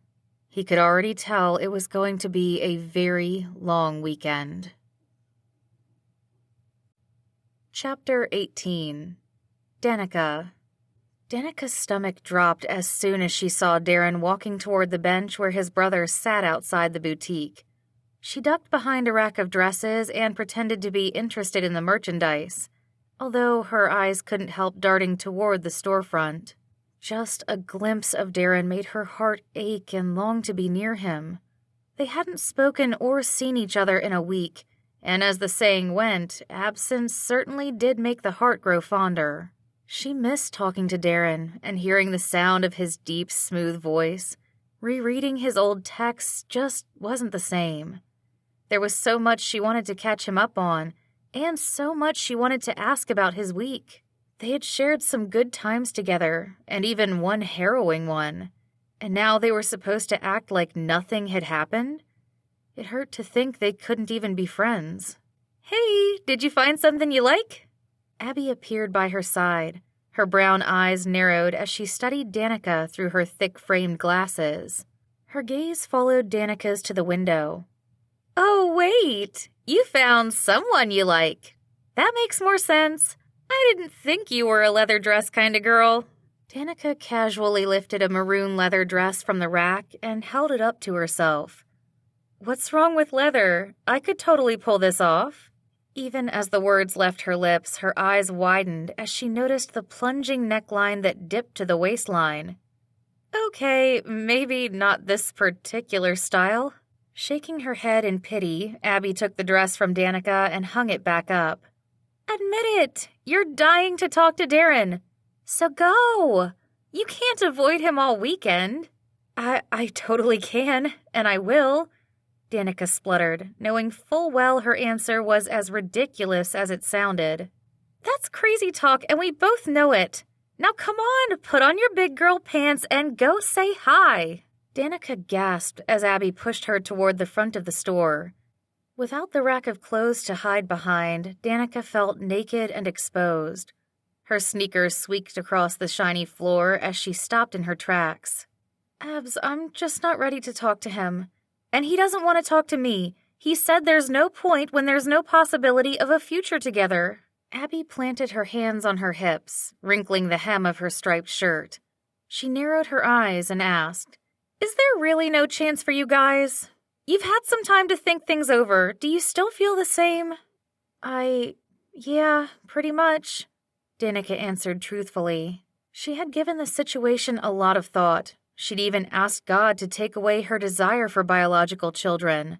But no amount of thinking and praying had changed the yearning in her heart. I keep going back and forth. 1 minute I'm okay with the idea of not having biological children. The next minute I can't imagine not being able to. I'm so torn. Abby gave her a sympathetic look. I feel so bad, Danica rushed on. I'm rejecting Darren over something he doesn't have any control over. It's not fair. Yeah, well, not much in this world is fair. I wish I had a better answer for you or a Bible verse to remind you of that would help, but that's usually your department. Using her palm, Abby lifted her glasses higher onto the bridge of her nose. All I know is that there are plenty of bad fish in the sea, and it practically takes a miracle to find a good one. Somehow, we came across a family with 5 good ones. I don't think any of our meetings were by chance, Danny. God allowed them to happen. You have to admit there's a reason why you and Darren can't stop staring at each other. Abby grinned and pointed at the doorway. Huh? Danica looked to where Abby was pointing and felt her body warm. There was Darren, less than 10 feet away, looking as handsome as ever. His tall form filled the doorway of the store. With his arms crossed over his chest, his posture screamed strength and confidence. But Danica knew the gentleness and vulnerability that lay hidden beneath all the brawn. She had felt it in the way he held her while they danced a few weeks ago. And she sensed it in the way he was looking at her now, the way a man looked at the woman he treasured. Their eyes met for a second before he dropped his gaze and backed away. She winced. Would she ever find another man as amazing as Darren? Because, honestly, she couldn't imagine anyone coming close. Before Danica could respond, she felt her feet moving of their own accord as Abby once again nudged. No, make that shoved her out of her comfort zone. She shot her best friend a wide-eyed glare over her shoulder. Abby replied with 2 thumbs up. Danica scoffed as she made her way out of the shop. The dry heat enveloped her as soon as she stepped onto the brick walkway. Blinded by the sunlight, she didn't realize she was about to bump into Darren, who was standing outside the store. He caught her, with his strong arms around her waist. Danica soon found herself snuggled up against his chest, finding comfort in his masculine scent and warmth. Darren's hold on her tightened for a split second before he pulled back. She looked up to find his head turned away, his arms crossed over his chest. "This is harder than I expected," he muttered. "What's harder?" He hesitated before glancing her way. "Pretending that I don't care about you." Danica's heart ached. The pain in his eyes was tangible. "Darren, I wish," she faltered, not knowing what else to say. Wishes didn't mean anything at this point. Even truth fell flat. Several promises from the Bible ran through Danica's mind, but they all rang empty in that moment, especially the verse from Romans 8:28. If God was working everything together for good for those who loved him, she couldn't see it. What was so good about having to choose between giving up on her dream or giving up the man of her dreams? "I'm so sorry." "Don't apologize." Darren faced her, barely looking her in the eyes. It is what it is. I'll find a way to deal with it. Just don't take it personally if I keep my distance this weekend. I think that'll make it easier for everyone. Danica wanted to laugh at the irony of his statement. How was she supposed to not take it personally when she would be the only one Darren avoided? She simply nodded, then watched as he walked away, feeling as if a part of her heart was leaving too. She hated ending their conversation like this. Darren? He stopped and turned around. Yes? Now that she had his attention, she didn't know what to say. She racked her brain for something to talk about. I wanted to ask how the orientation went yesterday. I know how excited you were about it. He jammed his hands into the pockets of his shorts and shrugged. It was fine. Thanks for asking.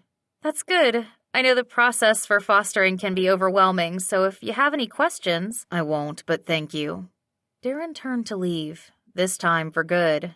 Sighing, Danica returned to the store where Abby was not so subtly spying out the window. So, how did it go? He hates me, Danica lamented. He can't even look at me. Darren does not hate you. He likes you too much to hate you. Abby looped her arm around Danica's shoulders and gave her a side hug. He'll come around. We just need to keep praying. Danica sighed. If only she had an ounce of Abby's optimism. The only thing she was sure of was that this was the start to a very long and uncomfortable weekend. Chapter 19. Darren. After 2 days of avoiding Danica, Darren could think of a dozen things he'd rather be doing than sitting in a mud bath beside her. Even still, he forced himself to stay and listen to the spa attendant who was giving them last-minute instructions rather than bolt out the door.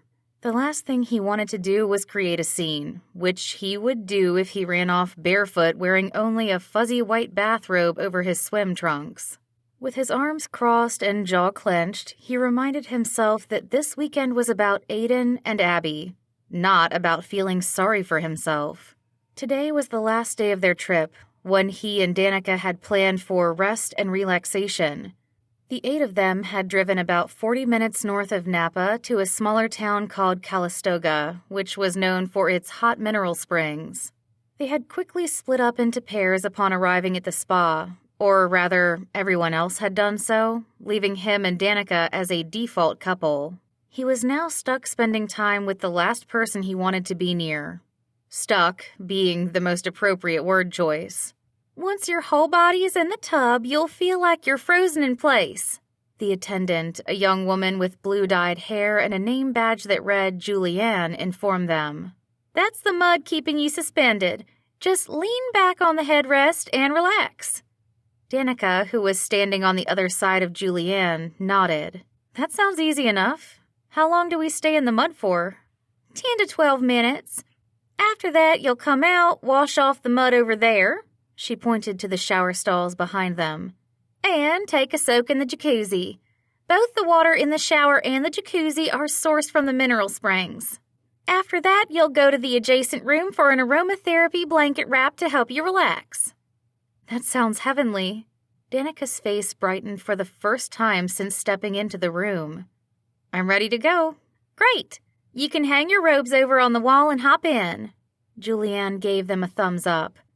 I'll be back to check on you in about 15 minutes. Enjoy your time together. Thanks for your help, Darren called out to Julianne as she walked out. Yes, thanks, Danica echoed right before the door closed. The air in the room suddenly felt chillier with only the 2 of them left, even with warm air blowing through the vents above. Both of them stood still, gazes straight ahead, staring at the 2 bathtub-sized vats filled to the brim with thick brown goo. The mud bubbled up, reminding Darren of a swamp monster from the comic books he used to read as a kid. A slight hint of sulfur, from the mineral water they had been told, filled his senses and his stomach with dread. He scoffed. This was supposed to be relaxing? Darren wanted to laugh at the absurdity of the situation. Danica must have been thinking the same thing, because she suddenly did laugh. Softly at first, then louder and more carefree, until she was wiping tears from her eyes. "Is it just me?" she blurted out when she caught her breath. "Or does this not seem relaxing at all?" Darren's shoulders fell as the sound of Danica's laughter melted away the tension between them. A smile tugged at the corners of his mouth, and he gave in to the chuckle bubbling up in his throat. "It's not just you. It is pretty wild. I wouldn't be surprised if a swamp monster suddenly climbed out." "No, don't say that!" Danica's eyes widened. She shook her head so hard her buns swayed from side to side. "That's why I don't read suspense. I hate being caught off guard." Darren turned toward her, surprised to hear a slight tremor in her voice. "I didn't mean to scare you. I'm sure there's nothing in that mud. Look, I'll show you. I'll go in first." He shrugged off his robe with one swift motion, then hung it up on the wall. When he turned back around, he heard a soft gasp. Danica was staring down at her pink-painted toenails, but one glance at her flushed face told him she'd seen his bare chest. "You first. Good idea," she grimaced and quickly added.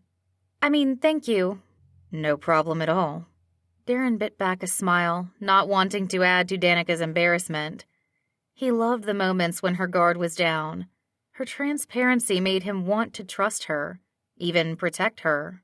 He wished he could take her in his arms and tell her how adorable she looked when she was flustered like this. But he couldn't. Instead, he stepped up to the tub in front of him and plunged one foot in, then another. He slowly lowered his legs and his body into the thick goo until it reached his neck. With his forearms resting on the sides of the tub, he relaxed into the warm cocoon. "It's not that bad," he called out to Danica over his shoulder. "Come on in. I think you'll like it." "Okay, here goes nothing." After a moment, Danica stepped up to the other tub wearing a navy blue bikini. She grazed the mud with one foot, then dipped her long leg in, followed by the other. This is nice. It was more than nice. It was thrilling. Now it was Darren's turn to be flustered. Danica looked amazing. So amazing. Her creamy skin, the sparkle in her eyes, the gorgeous curves of her body. Everything about her made his head spin. He quickly diverted his gaze, wondering if the weight of the mud was making it hard to breathe or if it was merely the sight of her. Who was he kidding? It was definitely the latter. Darren was back to feeling the discomfort and stress of earlier, wishing he could escape. But there was nowhere to run, not when he was trapped in mud. At least Danica would soon be covered up too. "Thanks, Darren," she spoke up beside him, "for doing this with me. I'm glad you didn't back out." He turned to her, exhaling in relief to see her fully submerged in the tub. The kindness in her eyes warmed his body more than the mud. He knew she was referring to a lot more than just the act of him being there physically. "I wouldn't leave you alone to be eaten by the swamp monster," he joked. His expression sobered as he admitted, "You know, I enjoy spending time with you. I'd rather talk to you than anyone else here. No offense to my brothers or their significant others." Danica's eyes lit up. "Me too. There were so many times this weekend when I had to stop myself from walking up to you and asking what you thought of something. Like when we were in the hot air balloon, wasn't it crazy how high we got? 3,000 feet? Yeah, the view was unbelievable. Clear skies as far as the eye could see. It was really pretty, but I'd never felt so scared in my life. I may have bruised Abby's arm from holding on to her so tightly." Darren furrowed his brows. "I had no idea you were scared. I wish I'd known. I would have held... Never mind."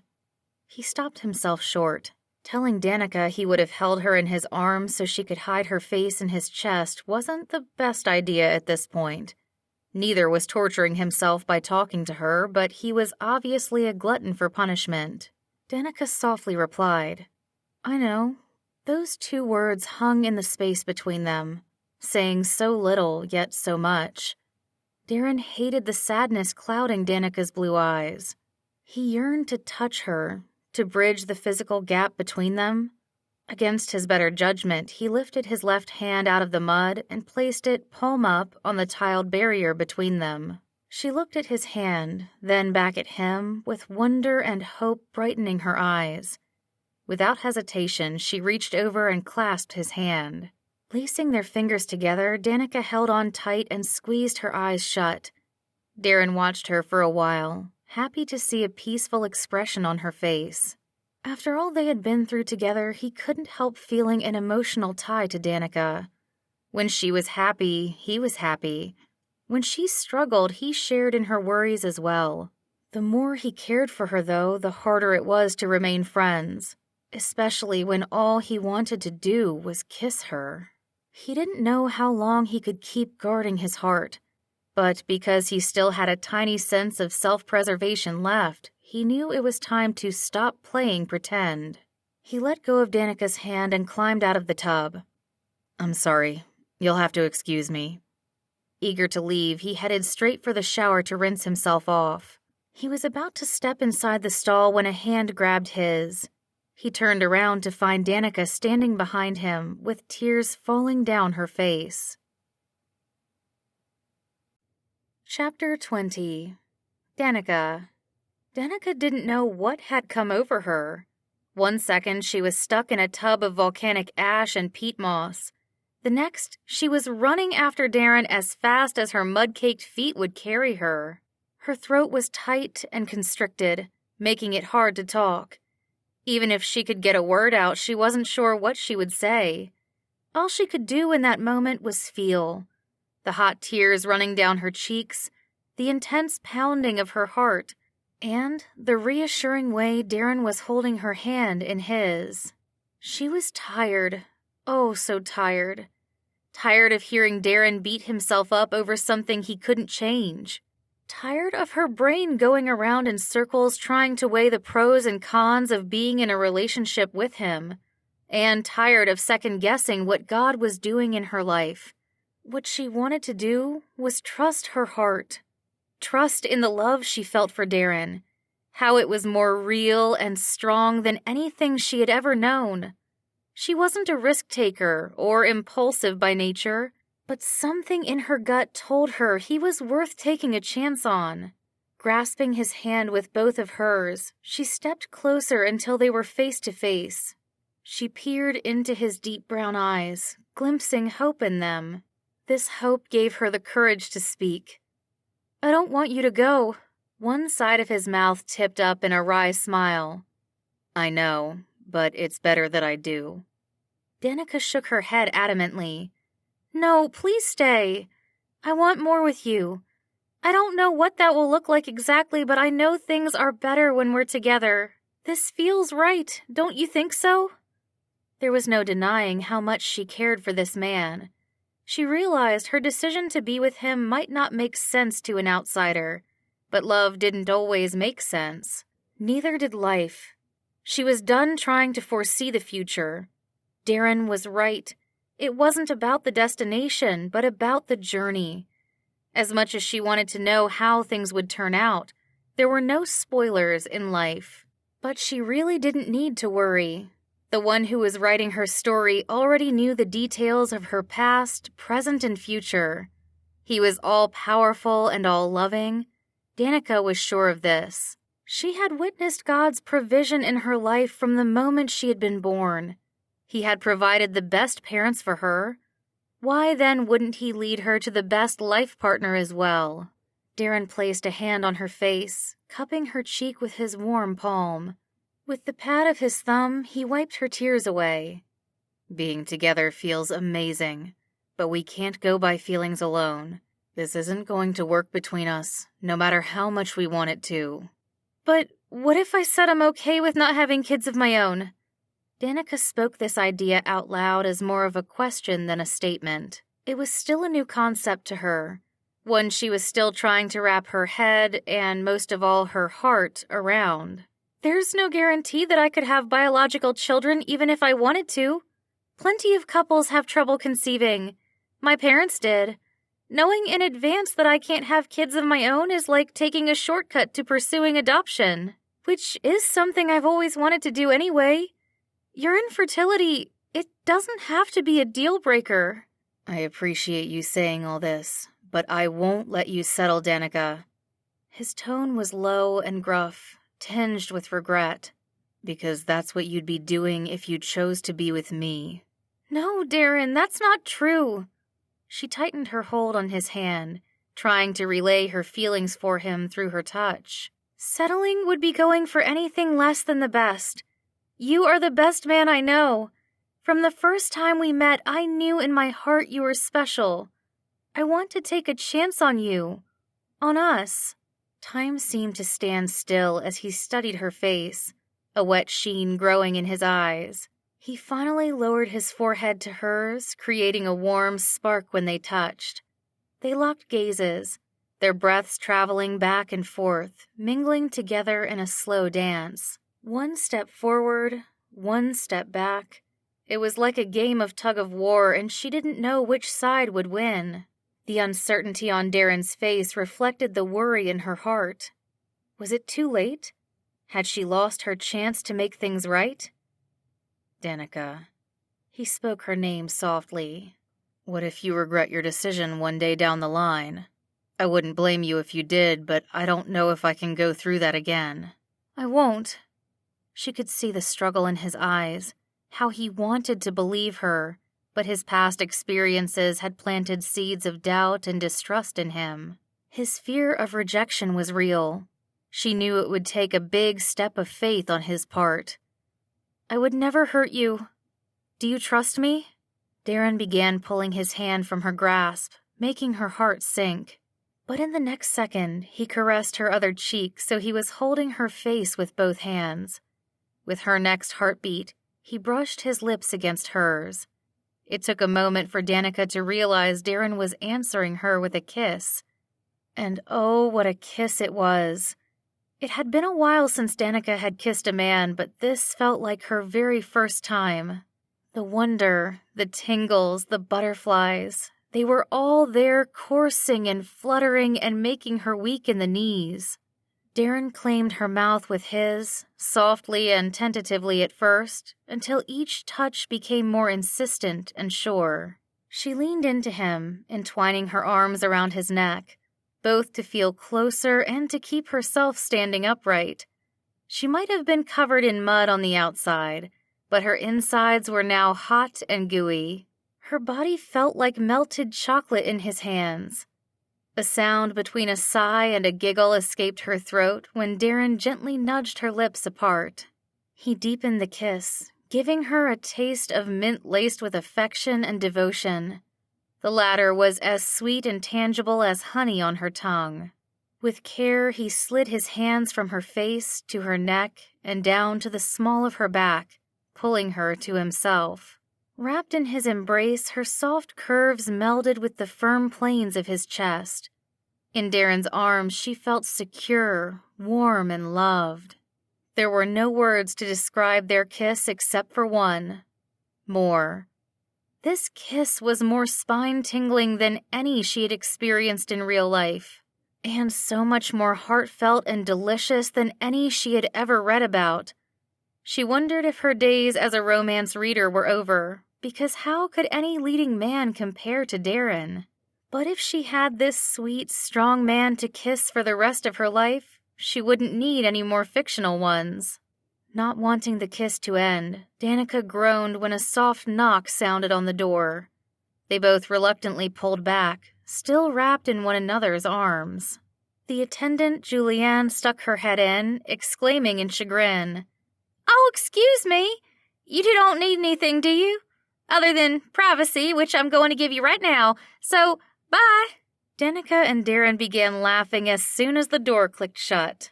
I don't think she'll be checking on us again anytime soon, he joked. His entire face seemed brighter and his posture relaxed. There was a twinkle in his eyes that matched the lightness in his voice. That means we get more time to kiss. She stared up into his handsome face, overcome with emotion. Happy tears now trailed down her cheeks. For once, she didn't feel the need to peek at the ending, not when she was so satisfied with her here and now. She and Darren had overcome a big hurdle. Now that she was on the other side of it, she couldn't imagine choosing otherwise. She was sure Darren, as amazing as he was, would make a wonderful husband and father. What more could she ask for? She had every reason to be content. Well, minus the fact that they were both caked in mud from their necks to their feet. That sounds like a great idea, but could we rinse off first? I'm starting to itch all over. Plus, I don't think this swamp monster look is really me. I think you look cute, but sure. Darren grinned and brushed a wayward strand of hair from her face. He gazed into her eyes, his expression growing serious. Danica, this is more than I could have hoped for. You're more than I could have hoped for. Thank you for giving me a chance, but I want you to know, if you ever change your... Danica placed her hand up to his mouth, shushing his next words. Darren, stop. I'm not going to change my mind. He took her hand and placed a soft kiss on her palm. Like I was saying, if at any time you change your mind about this, about us, I want you to tell me, okay? I won't hold it against you. She could tell he wasn't going to let the issue go, so she simply nodded. He acknowledged her reply with a small smile before pulling her in for another kiss. She got lost in the moment, caught up in the fact that she was finally kissing the man she had been longing for, and it was everything she had hoped for. Chapter 21. Darren. Darren didn't think life could get any better. Ever since he and Danica had walked out of the Napa spa holding hands to a literal standing ovation from their family and friends, he couldn't stop smiling. If anyone had told him before that weekend that he and Danica would become an item, he never would have believed them. But her reassuring words and the toe-curling kisses they had shared had been all the evidence he needed to know she accepted him. Truly accepted him for who he was. His infertility hadn't won. Danica's love had. Even a week later, he felt like pinching himself over this fact. He couldn't thank the Lord enough. Since that weekend, he had worked a usual 48-hour shift, then spent yesterday catching up on sleep. He'd also visited Brandon and caught him up on his new status. He and Danica had even updated their social media profiles to reflect the change. In a relationship. He hoped one day in the future they would be able to make another update to say, married. But for now, he was more than content to have a girlfriend. Girlfriend. The word brought an image of bright gray-blue eyes to mind and made it hard for him to stand still. He rocked on his heels, feeling a rush of excitement flow through his body. He couldn't wait to take Danica on their first official date tonight. Wearing a pair of gray slacks and a navy button-down shirt, he checked out his reflection in the bathroom mirror. He was clean-shaven and dressed to impress, except for his hair.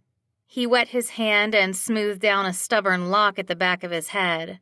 Are you done making yourself pretty in there? A male voice called from the other side of the door. Some of us have real business to do in the bathroom.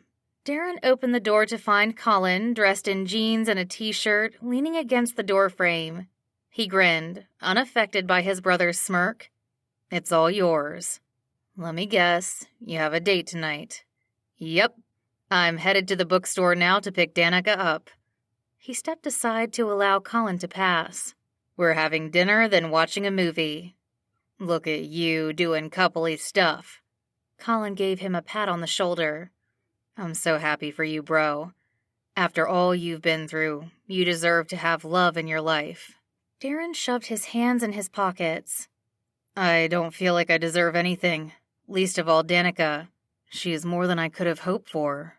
You know, you should never underestimate God's grace, Colin touted before he closed the door. Or your amazingness. You're a spark after all. Have fun. Darren chuckled to hear Colin's voice echoing from inside the bathroom. Turning on his heels, he called out a quick thanks before heading out the door. A short time later, Darren pulled up in front of Between the Lines. He checked his appearance in the rearview mirror one more time, then exited his car and made his way to the sidewalk. He dropped a couple of coins into the parking meter before weaving his way around a group of young professionals talking on their phones. The sun was still high in the sky on this late July afternoon, lighting up the busy sidewalk where people were strolling by. Customers at the restaurant next door sat outside with their happy hour appetizers and drinks. Darren glanced through the window of the bookstore as he neared, eager to catch a glimpse of Danica. Smiling from ear to ear, he pushed open the heavy door. The area was quiet, with soft pop music playing from the speakers overhead and a handful of customers with their heads buried in books. Who would have thought that a place with endless shelves of books would become the sanctuary he needed from the noise and busyness of his work? Or that its gorgeous owner would be the answer to all his prayers? His heart skipped a beat as he walked along one wall of the store. Several tall wooden bookcases blocked his view of the checkout counter where Danica usually stood. After he rounded the last bookcase, he finally saw her. He paused, completely entranced by her beauty. With both elbows on the counter, she stared intently at a computer monitor. One side of her blonde hair was clipped back, leaving the other side loose and wavy around her shoulder. Her pink lips were pursed and her brows furrowed in thought. Wearing a white dress paired with a blue denim jacket, she looked like an angel. His angel. Darren said a prayer of thanks, one he had been saying every single day when he woke up and before he went to bed. Mingled with his thanksgiving, however, was also a petition for mercy and grace. He asked the Lord to continue to watch over this new relationship. A part of him still felt unworthy of Danica's love. He couldn't help wondering how long it would take before she realized she had signed up for more than she bargained for. He clenched his hands at his side and swallowed hard. It was ironic how he had the strength to fight his way through a burning building, but he had such a hard time fighting those niggling seeds of doubt lurking in the back of his mind. But he needed to. Entertaining those doubts would only hurt their relationship.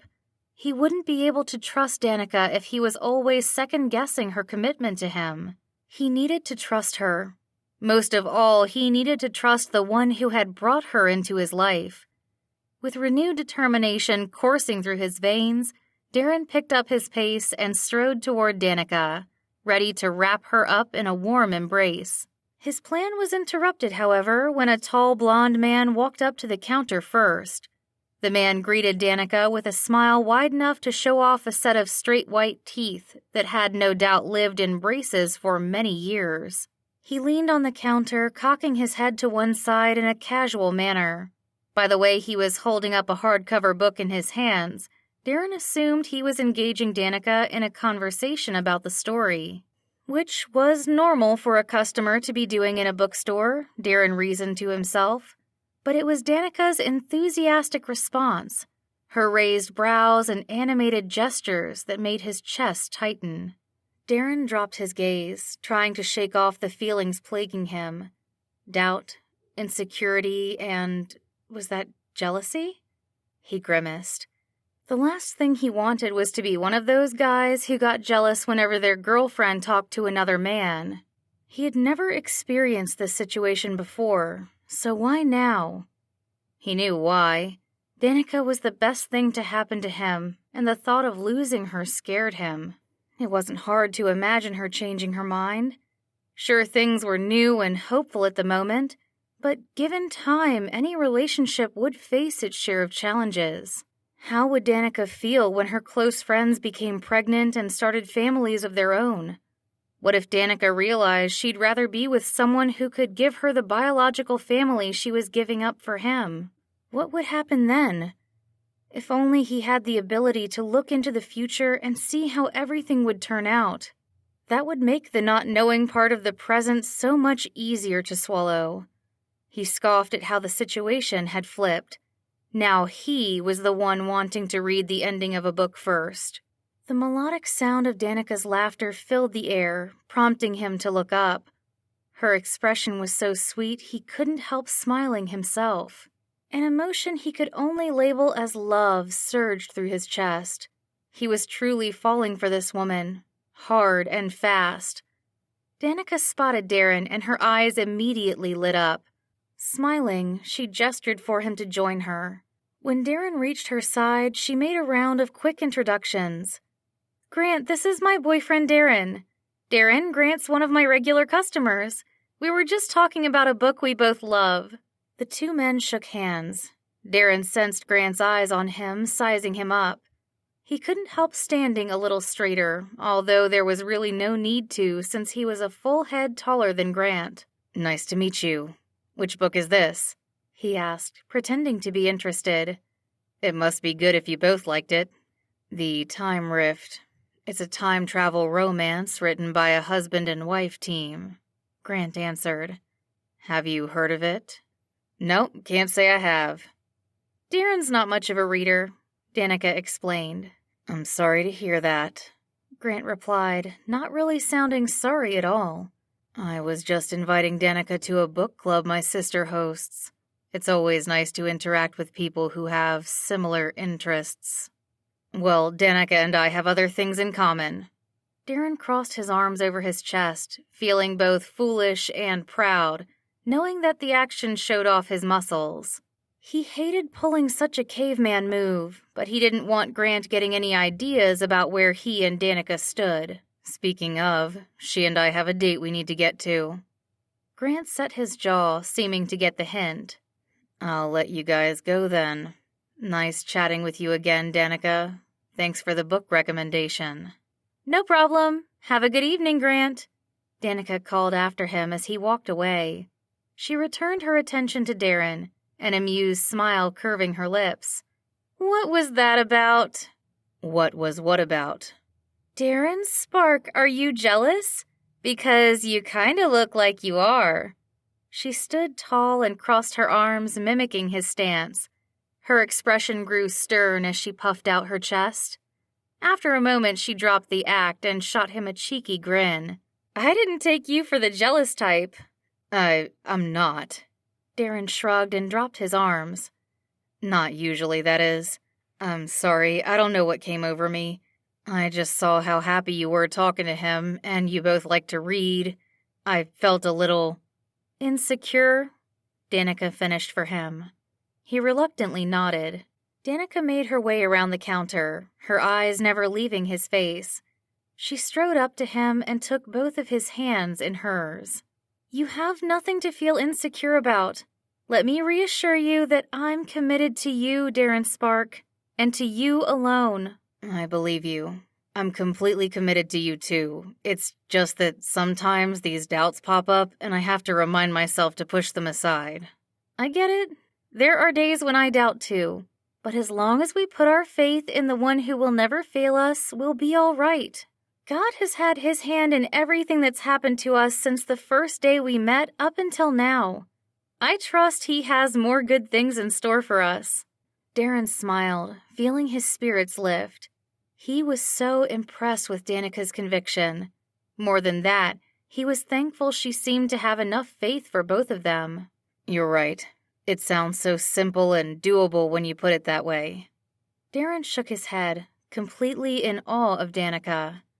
"You are amazing, you know that?" She laughed. "Actually, you're the amazing one. Here, let me show you." She proceeded to take her phone from her purse and turn it on. After tapping the screen a few times, she flipped it around to show him her contact list. "See? That's you right there." He followed her index finger to the second entry under the letter A.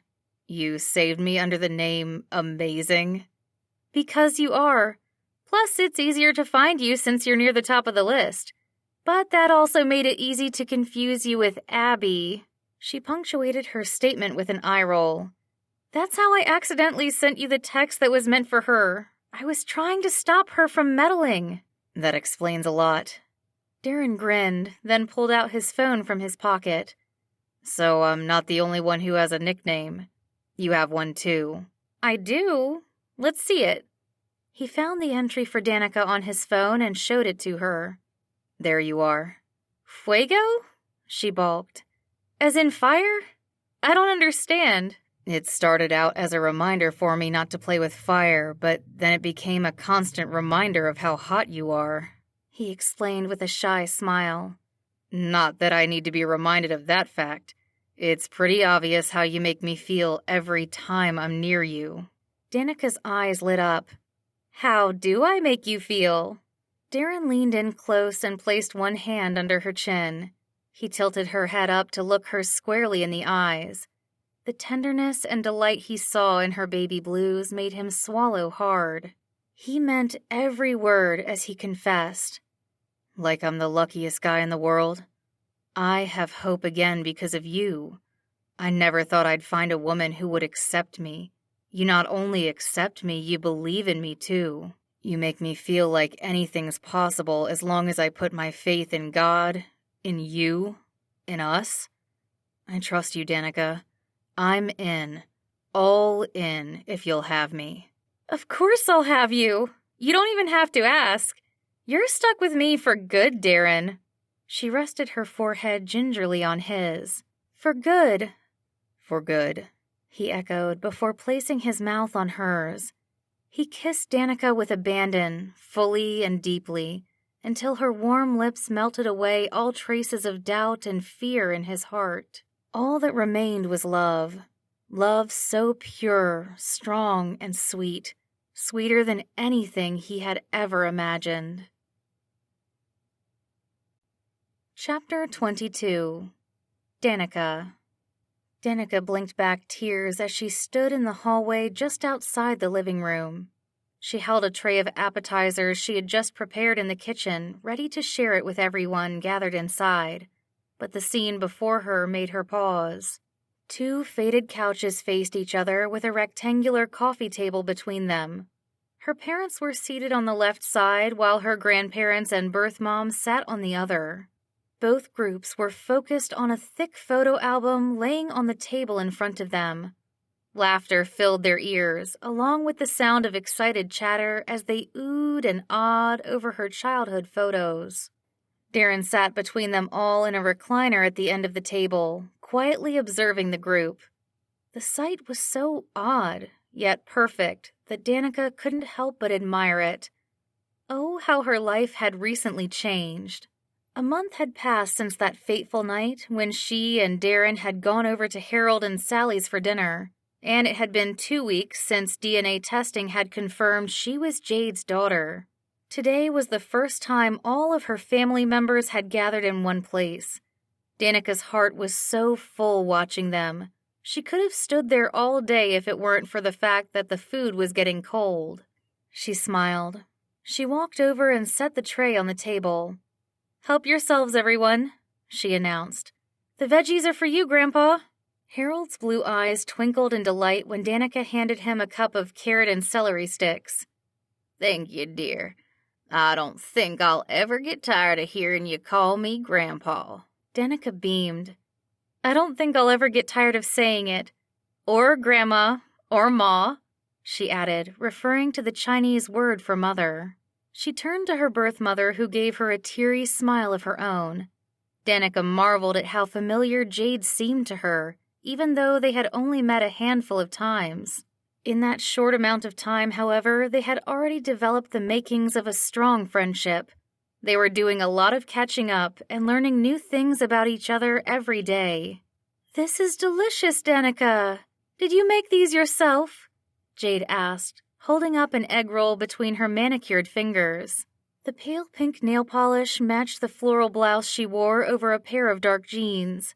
Even though her hair and eyes were darker than Danica's, they shared the same high forehead and the same full lips. Danica smirked. "I wish. If only I cooked as well as I alphabetize, I'd never have to buy frozen food again." "Same here," Jade laughed, the sound so familiar to Danica's, though a little lower. "You're better than me, though. I always end up burning something." Danica's mom jumped in. "I wouldn't be so sure about that. I distinctly remember a time when Danny burned a pot of water." "Mom!" Danica exclaimed. "It was only because the book I was reading was so good I'd forgotten I was making tea." "Sure you did," Jade teased Danica playfully. "You did a great job with these appetizers, though." "Speaking of appetizers, could I at least have one egg roll?" Harold practically begged. I need a little more sustenance than this rabbit food. Harold, please, that rabbit food is what's keeping your heart strong, Sally touted. We can't have you dying on us again, especially not today. Ma! Jade piped up, her brown eyes opened wide. Be careful what you say. Oh, dear. I better stop now. You'll not hear another peep from me. Sally's cheeks pinkened. She popped a mini quiche into her mouth and brushed a lock of her salt and pepper hair behind one ear. Danica quirked a brow as she looked from Jade to Sally, who were both trying to look nonchalant. A carrot dangled between Harold's lips, quickly disappearing into his mouth as he chewed. Her parents suddenly seemed very interested in the multicolored rug beneath their feet. The room grew silent as everyone avoided eye contact with Danica. Everyone except Darren. She gave him a curious look as she mouthed the words, "What's going on?" He stood up and motioned for Danica to take his place in the recliner. She walked over and sank down into the worn leather. Once seated, she smoothed out the skirt of her pink maxi dress. Her family leaned forward in their seats, every eye focused on her. I feel like I'm missing something here. Danica patted her cheeks, careful not to mess up the makeup she had painstakingly applied for the occasion. Do I have something on my face? Darren knelt down in his navy slacks and took one of her hands in his. He looked especially handsome today, with his broad shoulders filling out a light blue linen blazer. The light scruff along his jawline gave him a rugged, masculine appearance. A bright smile lit up his face as he replied, "No, nothing's there. You look beautiful as always. We're all just happy to be here with you." Okay. She dragged out the word into 2 long syllables, still confused. I still don't know what's going on, but I'll play along. That would be great. Darren squeezed her hand, then placed it back in her lap. He took the photo album from the coffee table and handed it to her before taking a seat on the armrest of the recliner. Would you please flip to the next page? There's something I want to show you. Sure, she agreed, even though she had no clue what Darren was getting at. She had gone through this album dozens of times before, so she was sure there was nothing new in it. Even still, she turned the page, holding her breath in anticipation. In doing so, she realized a couple of new pages had been added to the back of the book. The photos staring back at her were brand new ones of her and Darren. Most had been taken over the course of the last year during their group activities with his brothers and their significant others. A handful of selfies captured more recent events, specifically at Abby and Aiden's wedding, as well as the dates she and Darren had gone on as an official couple. She ran her fingers along the edges of the photos, happy and thankful for such wonderful memories. Thank you for printing these out. I love seeing how far we've come. We have come a long way, haven't we? Yes, we have, but the journey's been more than worth it, she added with a knowing grin. I'm happy to hear you say that, but I know you have a thing for peeking ahead, so I have one more page for you to look at. It's actually the last page of the book, for now. A soft gasp resounded in the room as Danica lifted a corner of the page. She paused and looked up to see Sally gesturing for her to hurry. Both her mom and Jade had their hands up to their mouths, looking as if they were in the middle of an intense movie scene. Their reactions were so dramatic, Danica began to wonder if something was wrong. Darren? She searched his face for clues, but only saw joy and affection there. It's okay, babe. I promise it's a happy ending. He reassured her. You can turn the page. It was at this moment that Danica's heart began pounding, and she started to have an inkling of what was going on. She did as she was told, her eyes filling with tears. Once she turned the page, the tears began falling warm and fast down her cheeks. The image of Darren on the page began to blur, but she had already gotten a good look at it to know he was reenacting the photo in person. Down on one knee, Darren held a small black velvet box in his hands. He opened it to reveal a silver band with 3 diamonds set along the top. All 3 stones sparkled bright, especially the largest one in the center. Darren held up the ring between his thumb and forefinger and cleared his throat. I know it may seem early in our relationship to do this, but I have never been surer of anything in my life. You love me for who I am, and for that I couldn't be more grateful. Because of you, I feel strong, hopeful, and content. Plus, he winked, a little hot. That last line made Danica giggle. Danica, Darren continued in a more serious tone, this ring symbolizes our relationship. We're the stones on each side, and God is the one in the middle. I want to spend the rest of my life with you by my side, and with God in the center of our relationship. He gazed into her eyes and asked, Danica Ann Reed, will you marry me? Yes? Oh, yes! Danica cupped his face with both hands and leaned in, feeling his warm, minty breath on her cheeks. She brought her mouth to his, causing his laughter to turn into a soft moan. On Darren's lips, she tasted the saltiness from her tears, but more than that, a deep, sincere sweetness. She couldn't have asked for a more amazing man to spend the rest of her life with, or to kiss. And boy, could he kiss.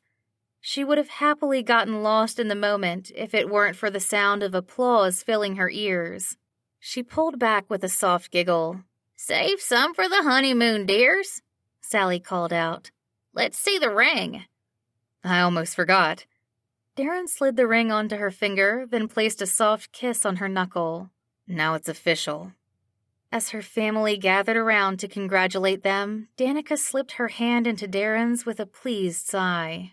Her story, with its pieces of her past, present, and future, was all coming together now, and she couldn't be more fulfilled. Epilogue.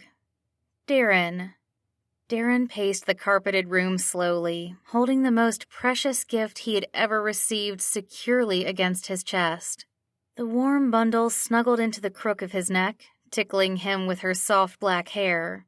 He kissed the top of the sleeping toddler's head and inhaled her sweet scent of applesauce and shampoo. With care, he placed his daughter down in her crib for her afternoon nap. He exhaled as he stepped back, careful to avoid the spot near the bookcase that tended to creak. Standing in the dim room, he marveled at how different his life was now. In the past 5 years, he had gone from being single to married to now being a father. There had been a lot of changes, but he had welcomed every one, especially the last. Not long after he and Danica had gotten married, they had decided to start their family. At the encouragement of Danica's birth mom, they looked into international adoption, specifically from China. The process had taken a lot longer than expected, but the 20 months of waiting had all been worth it. The moment they met their 15-month-old daughter at the orphanage in Beijing, they had felt a connection. Danica had described it as an insta kind of love. Both of them knew from the moment they laid eyes on Hope that she was theirs. It didn't matter that she didn't look like them or speak the same language. She was so precious with her big brown eyes and dimples that it seemed like she had been birthed from their hearts. Neither he nor Danica could imagine a life without her. It had been 4 months since they brought Hope home, 4 months of adjusting and figuring out a new routine for all of them. Thankfully, they had more than enough help from their family, including Sally, Harold, Jade, and his brothers and their wives. Darren's parents were even talking about moving back to California so they could see their grandkids more often. Darren heard the front door to their home open. He quickly turned on the baby monitor before leaving Hope's room. With an urgency in his steps, he reached Danica's side just as she closed the door. He greeted Danica with a kiss. How did the appointment go? She met his gaze, her eyes rimmed with red. The tip of her nose was pink as well, but she looked surprisingly alert. A smile curved her pale lips as she hugged him. It was good. You got Hope down for a nap already? How many rounds of Baby Shark did she request today? Only 4. That's one more than she usually asks me for, she smirked. I think she's got you wrapped around her cute little finger. That she does. Darren chuckled. So, what did the doctor say? Did she say you have food poisoning? I knew we shouldn't have eaten that leftover Chinese food. Nope. Her blue eyes twinkled with mischief. It's not food poisoning. Then what's making you so sick? She reached into the pocket of her coat and pulled out a square piece of paper. Grinning from ear to ear, she flipped it over for him to see. Some would call it a miracle. Darren stared at the black and white image in her hands. He recognized it as an ultrasound photo. He had seen several of them when his sisters-in-law had been expecting, but he had no idea why Danica would be showing him one. I don't understand. Darren, we're pregnant! He stared at her blankly, hearing the words but not registering them. None of this made sense. When he finally found his voice, he could utter one word. How? God's grace, that's how. But I thought He shook his head in disbelief. Are you sure? Is the doctor sure? Danica laughed. Yes, I heard the baby's heartbeat. Dr. Phillips said you must have had one really strong swimmer that fought its way through. Darren gazed at the photo in wonder. His eyes welled up as the reality of the situation began to sink in, canceling out all the doubt in his heart. This is really happening. It's crazy. I know. Hope's going to be a big sister. We're going to be a family of 4. I'm amazed God's blessed us with 2 little miracles. His heart swelled with joy. Our whole journey has been a series of miracles, one after another after another. I thought we already had our happy ending, but it keeps getting better. I know, right? I'm so glad I get to experience all of this with you. Darren wrapped Danica up in his arms, feeling her heart beat next to his. Me too. I love you so much, Danica Spark. And I love you. She tilted her head up to meet his gaze. I loved you since the first time I laid eyes on you, Darren Spark. He cracked a smile. It was seeing me in my uniform that did it for you, huh? For sure. She batted her eyelashes at him playfully. That's when I felt the first spark. The spark that started the fuego? Yes, but this is one fire I don't ever want put out. He planted a soft, lingering kiss on her lips with a lifelong promise. I wouldn't think of it. The end. Thank you so much for listening to this audiobook. To find out more about Li Wen Waiho's other books, please visit her website at liwenho.com. And be sure to subscribe to this channel so you'll be notified when a new audiobook releases.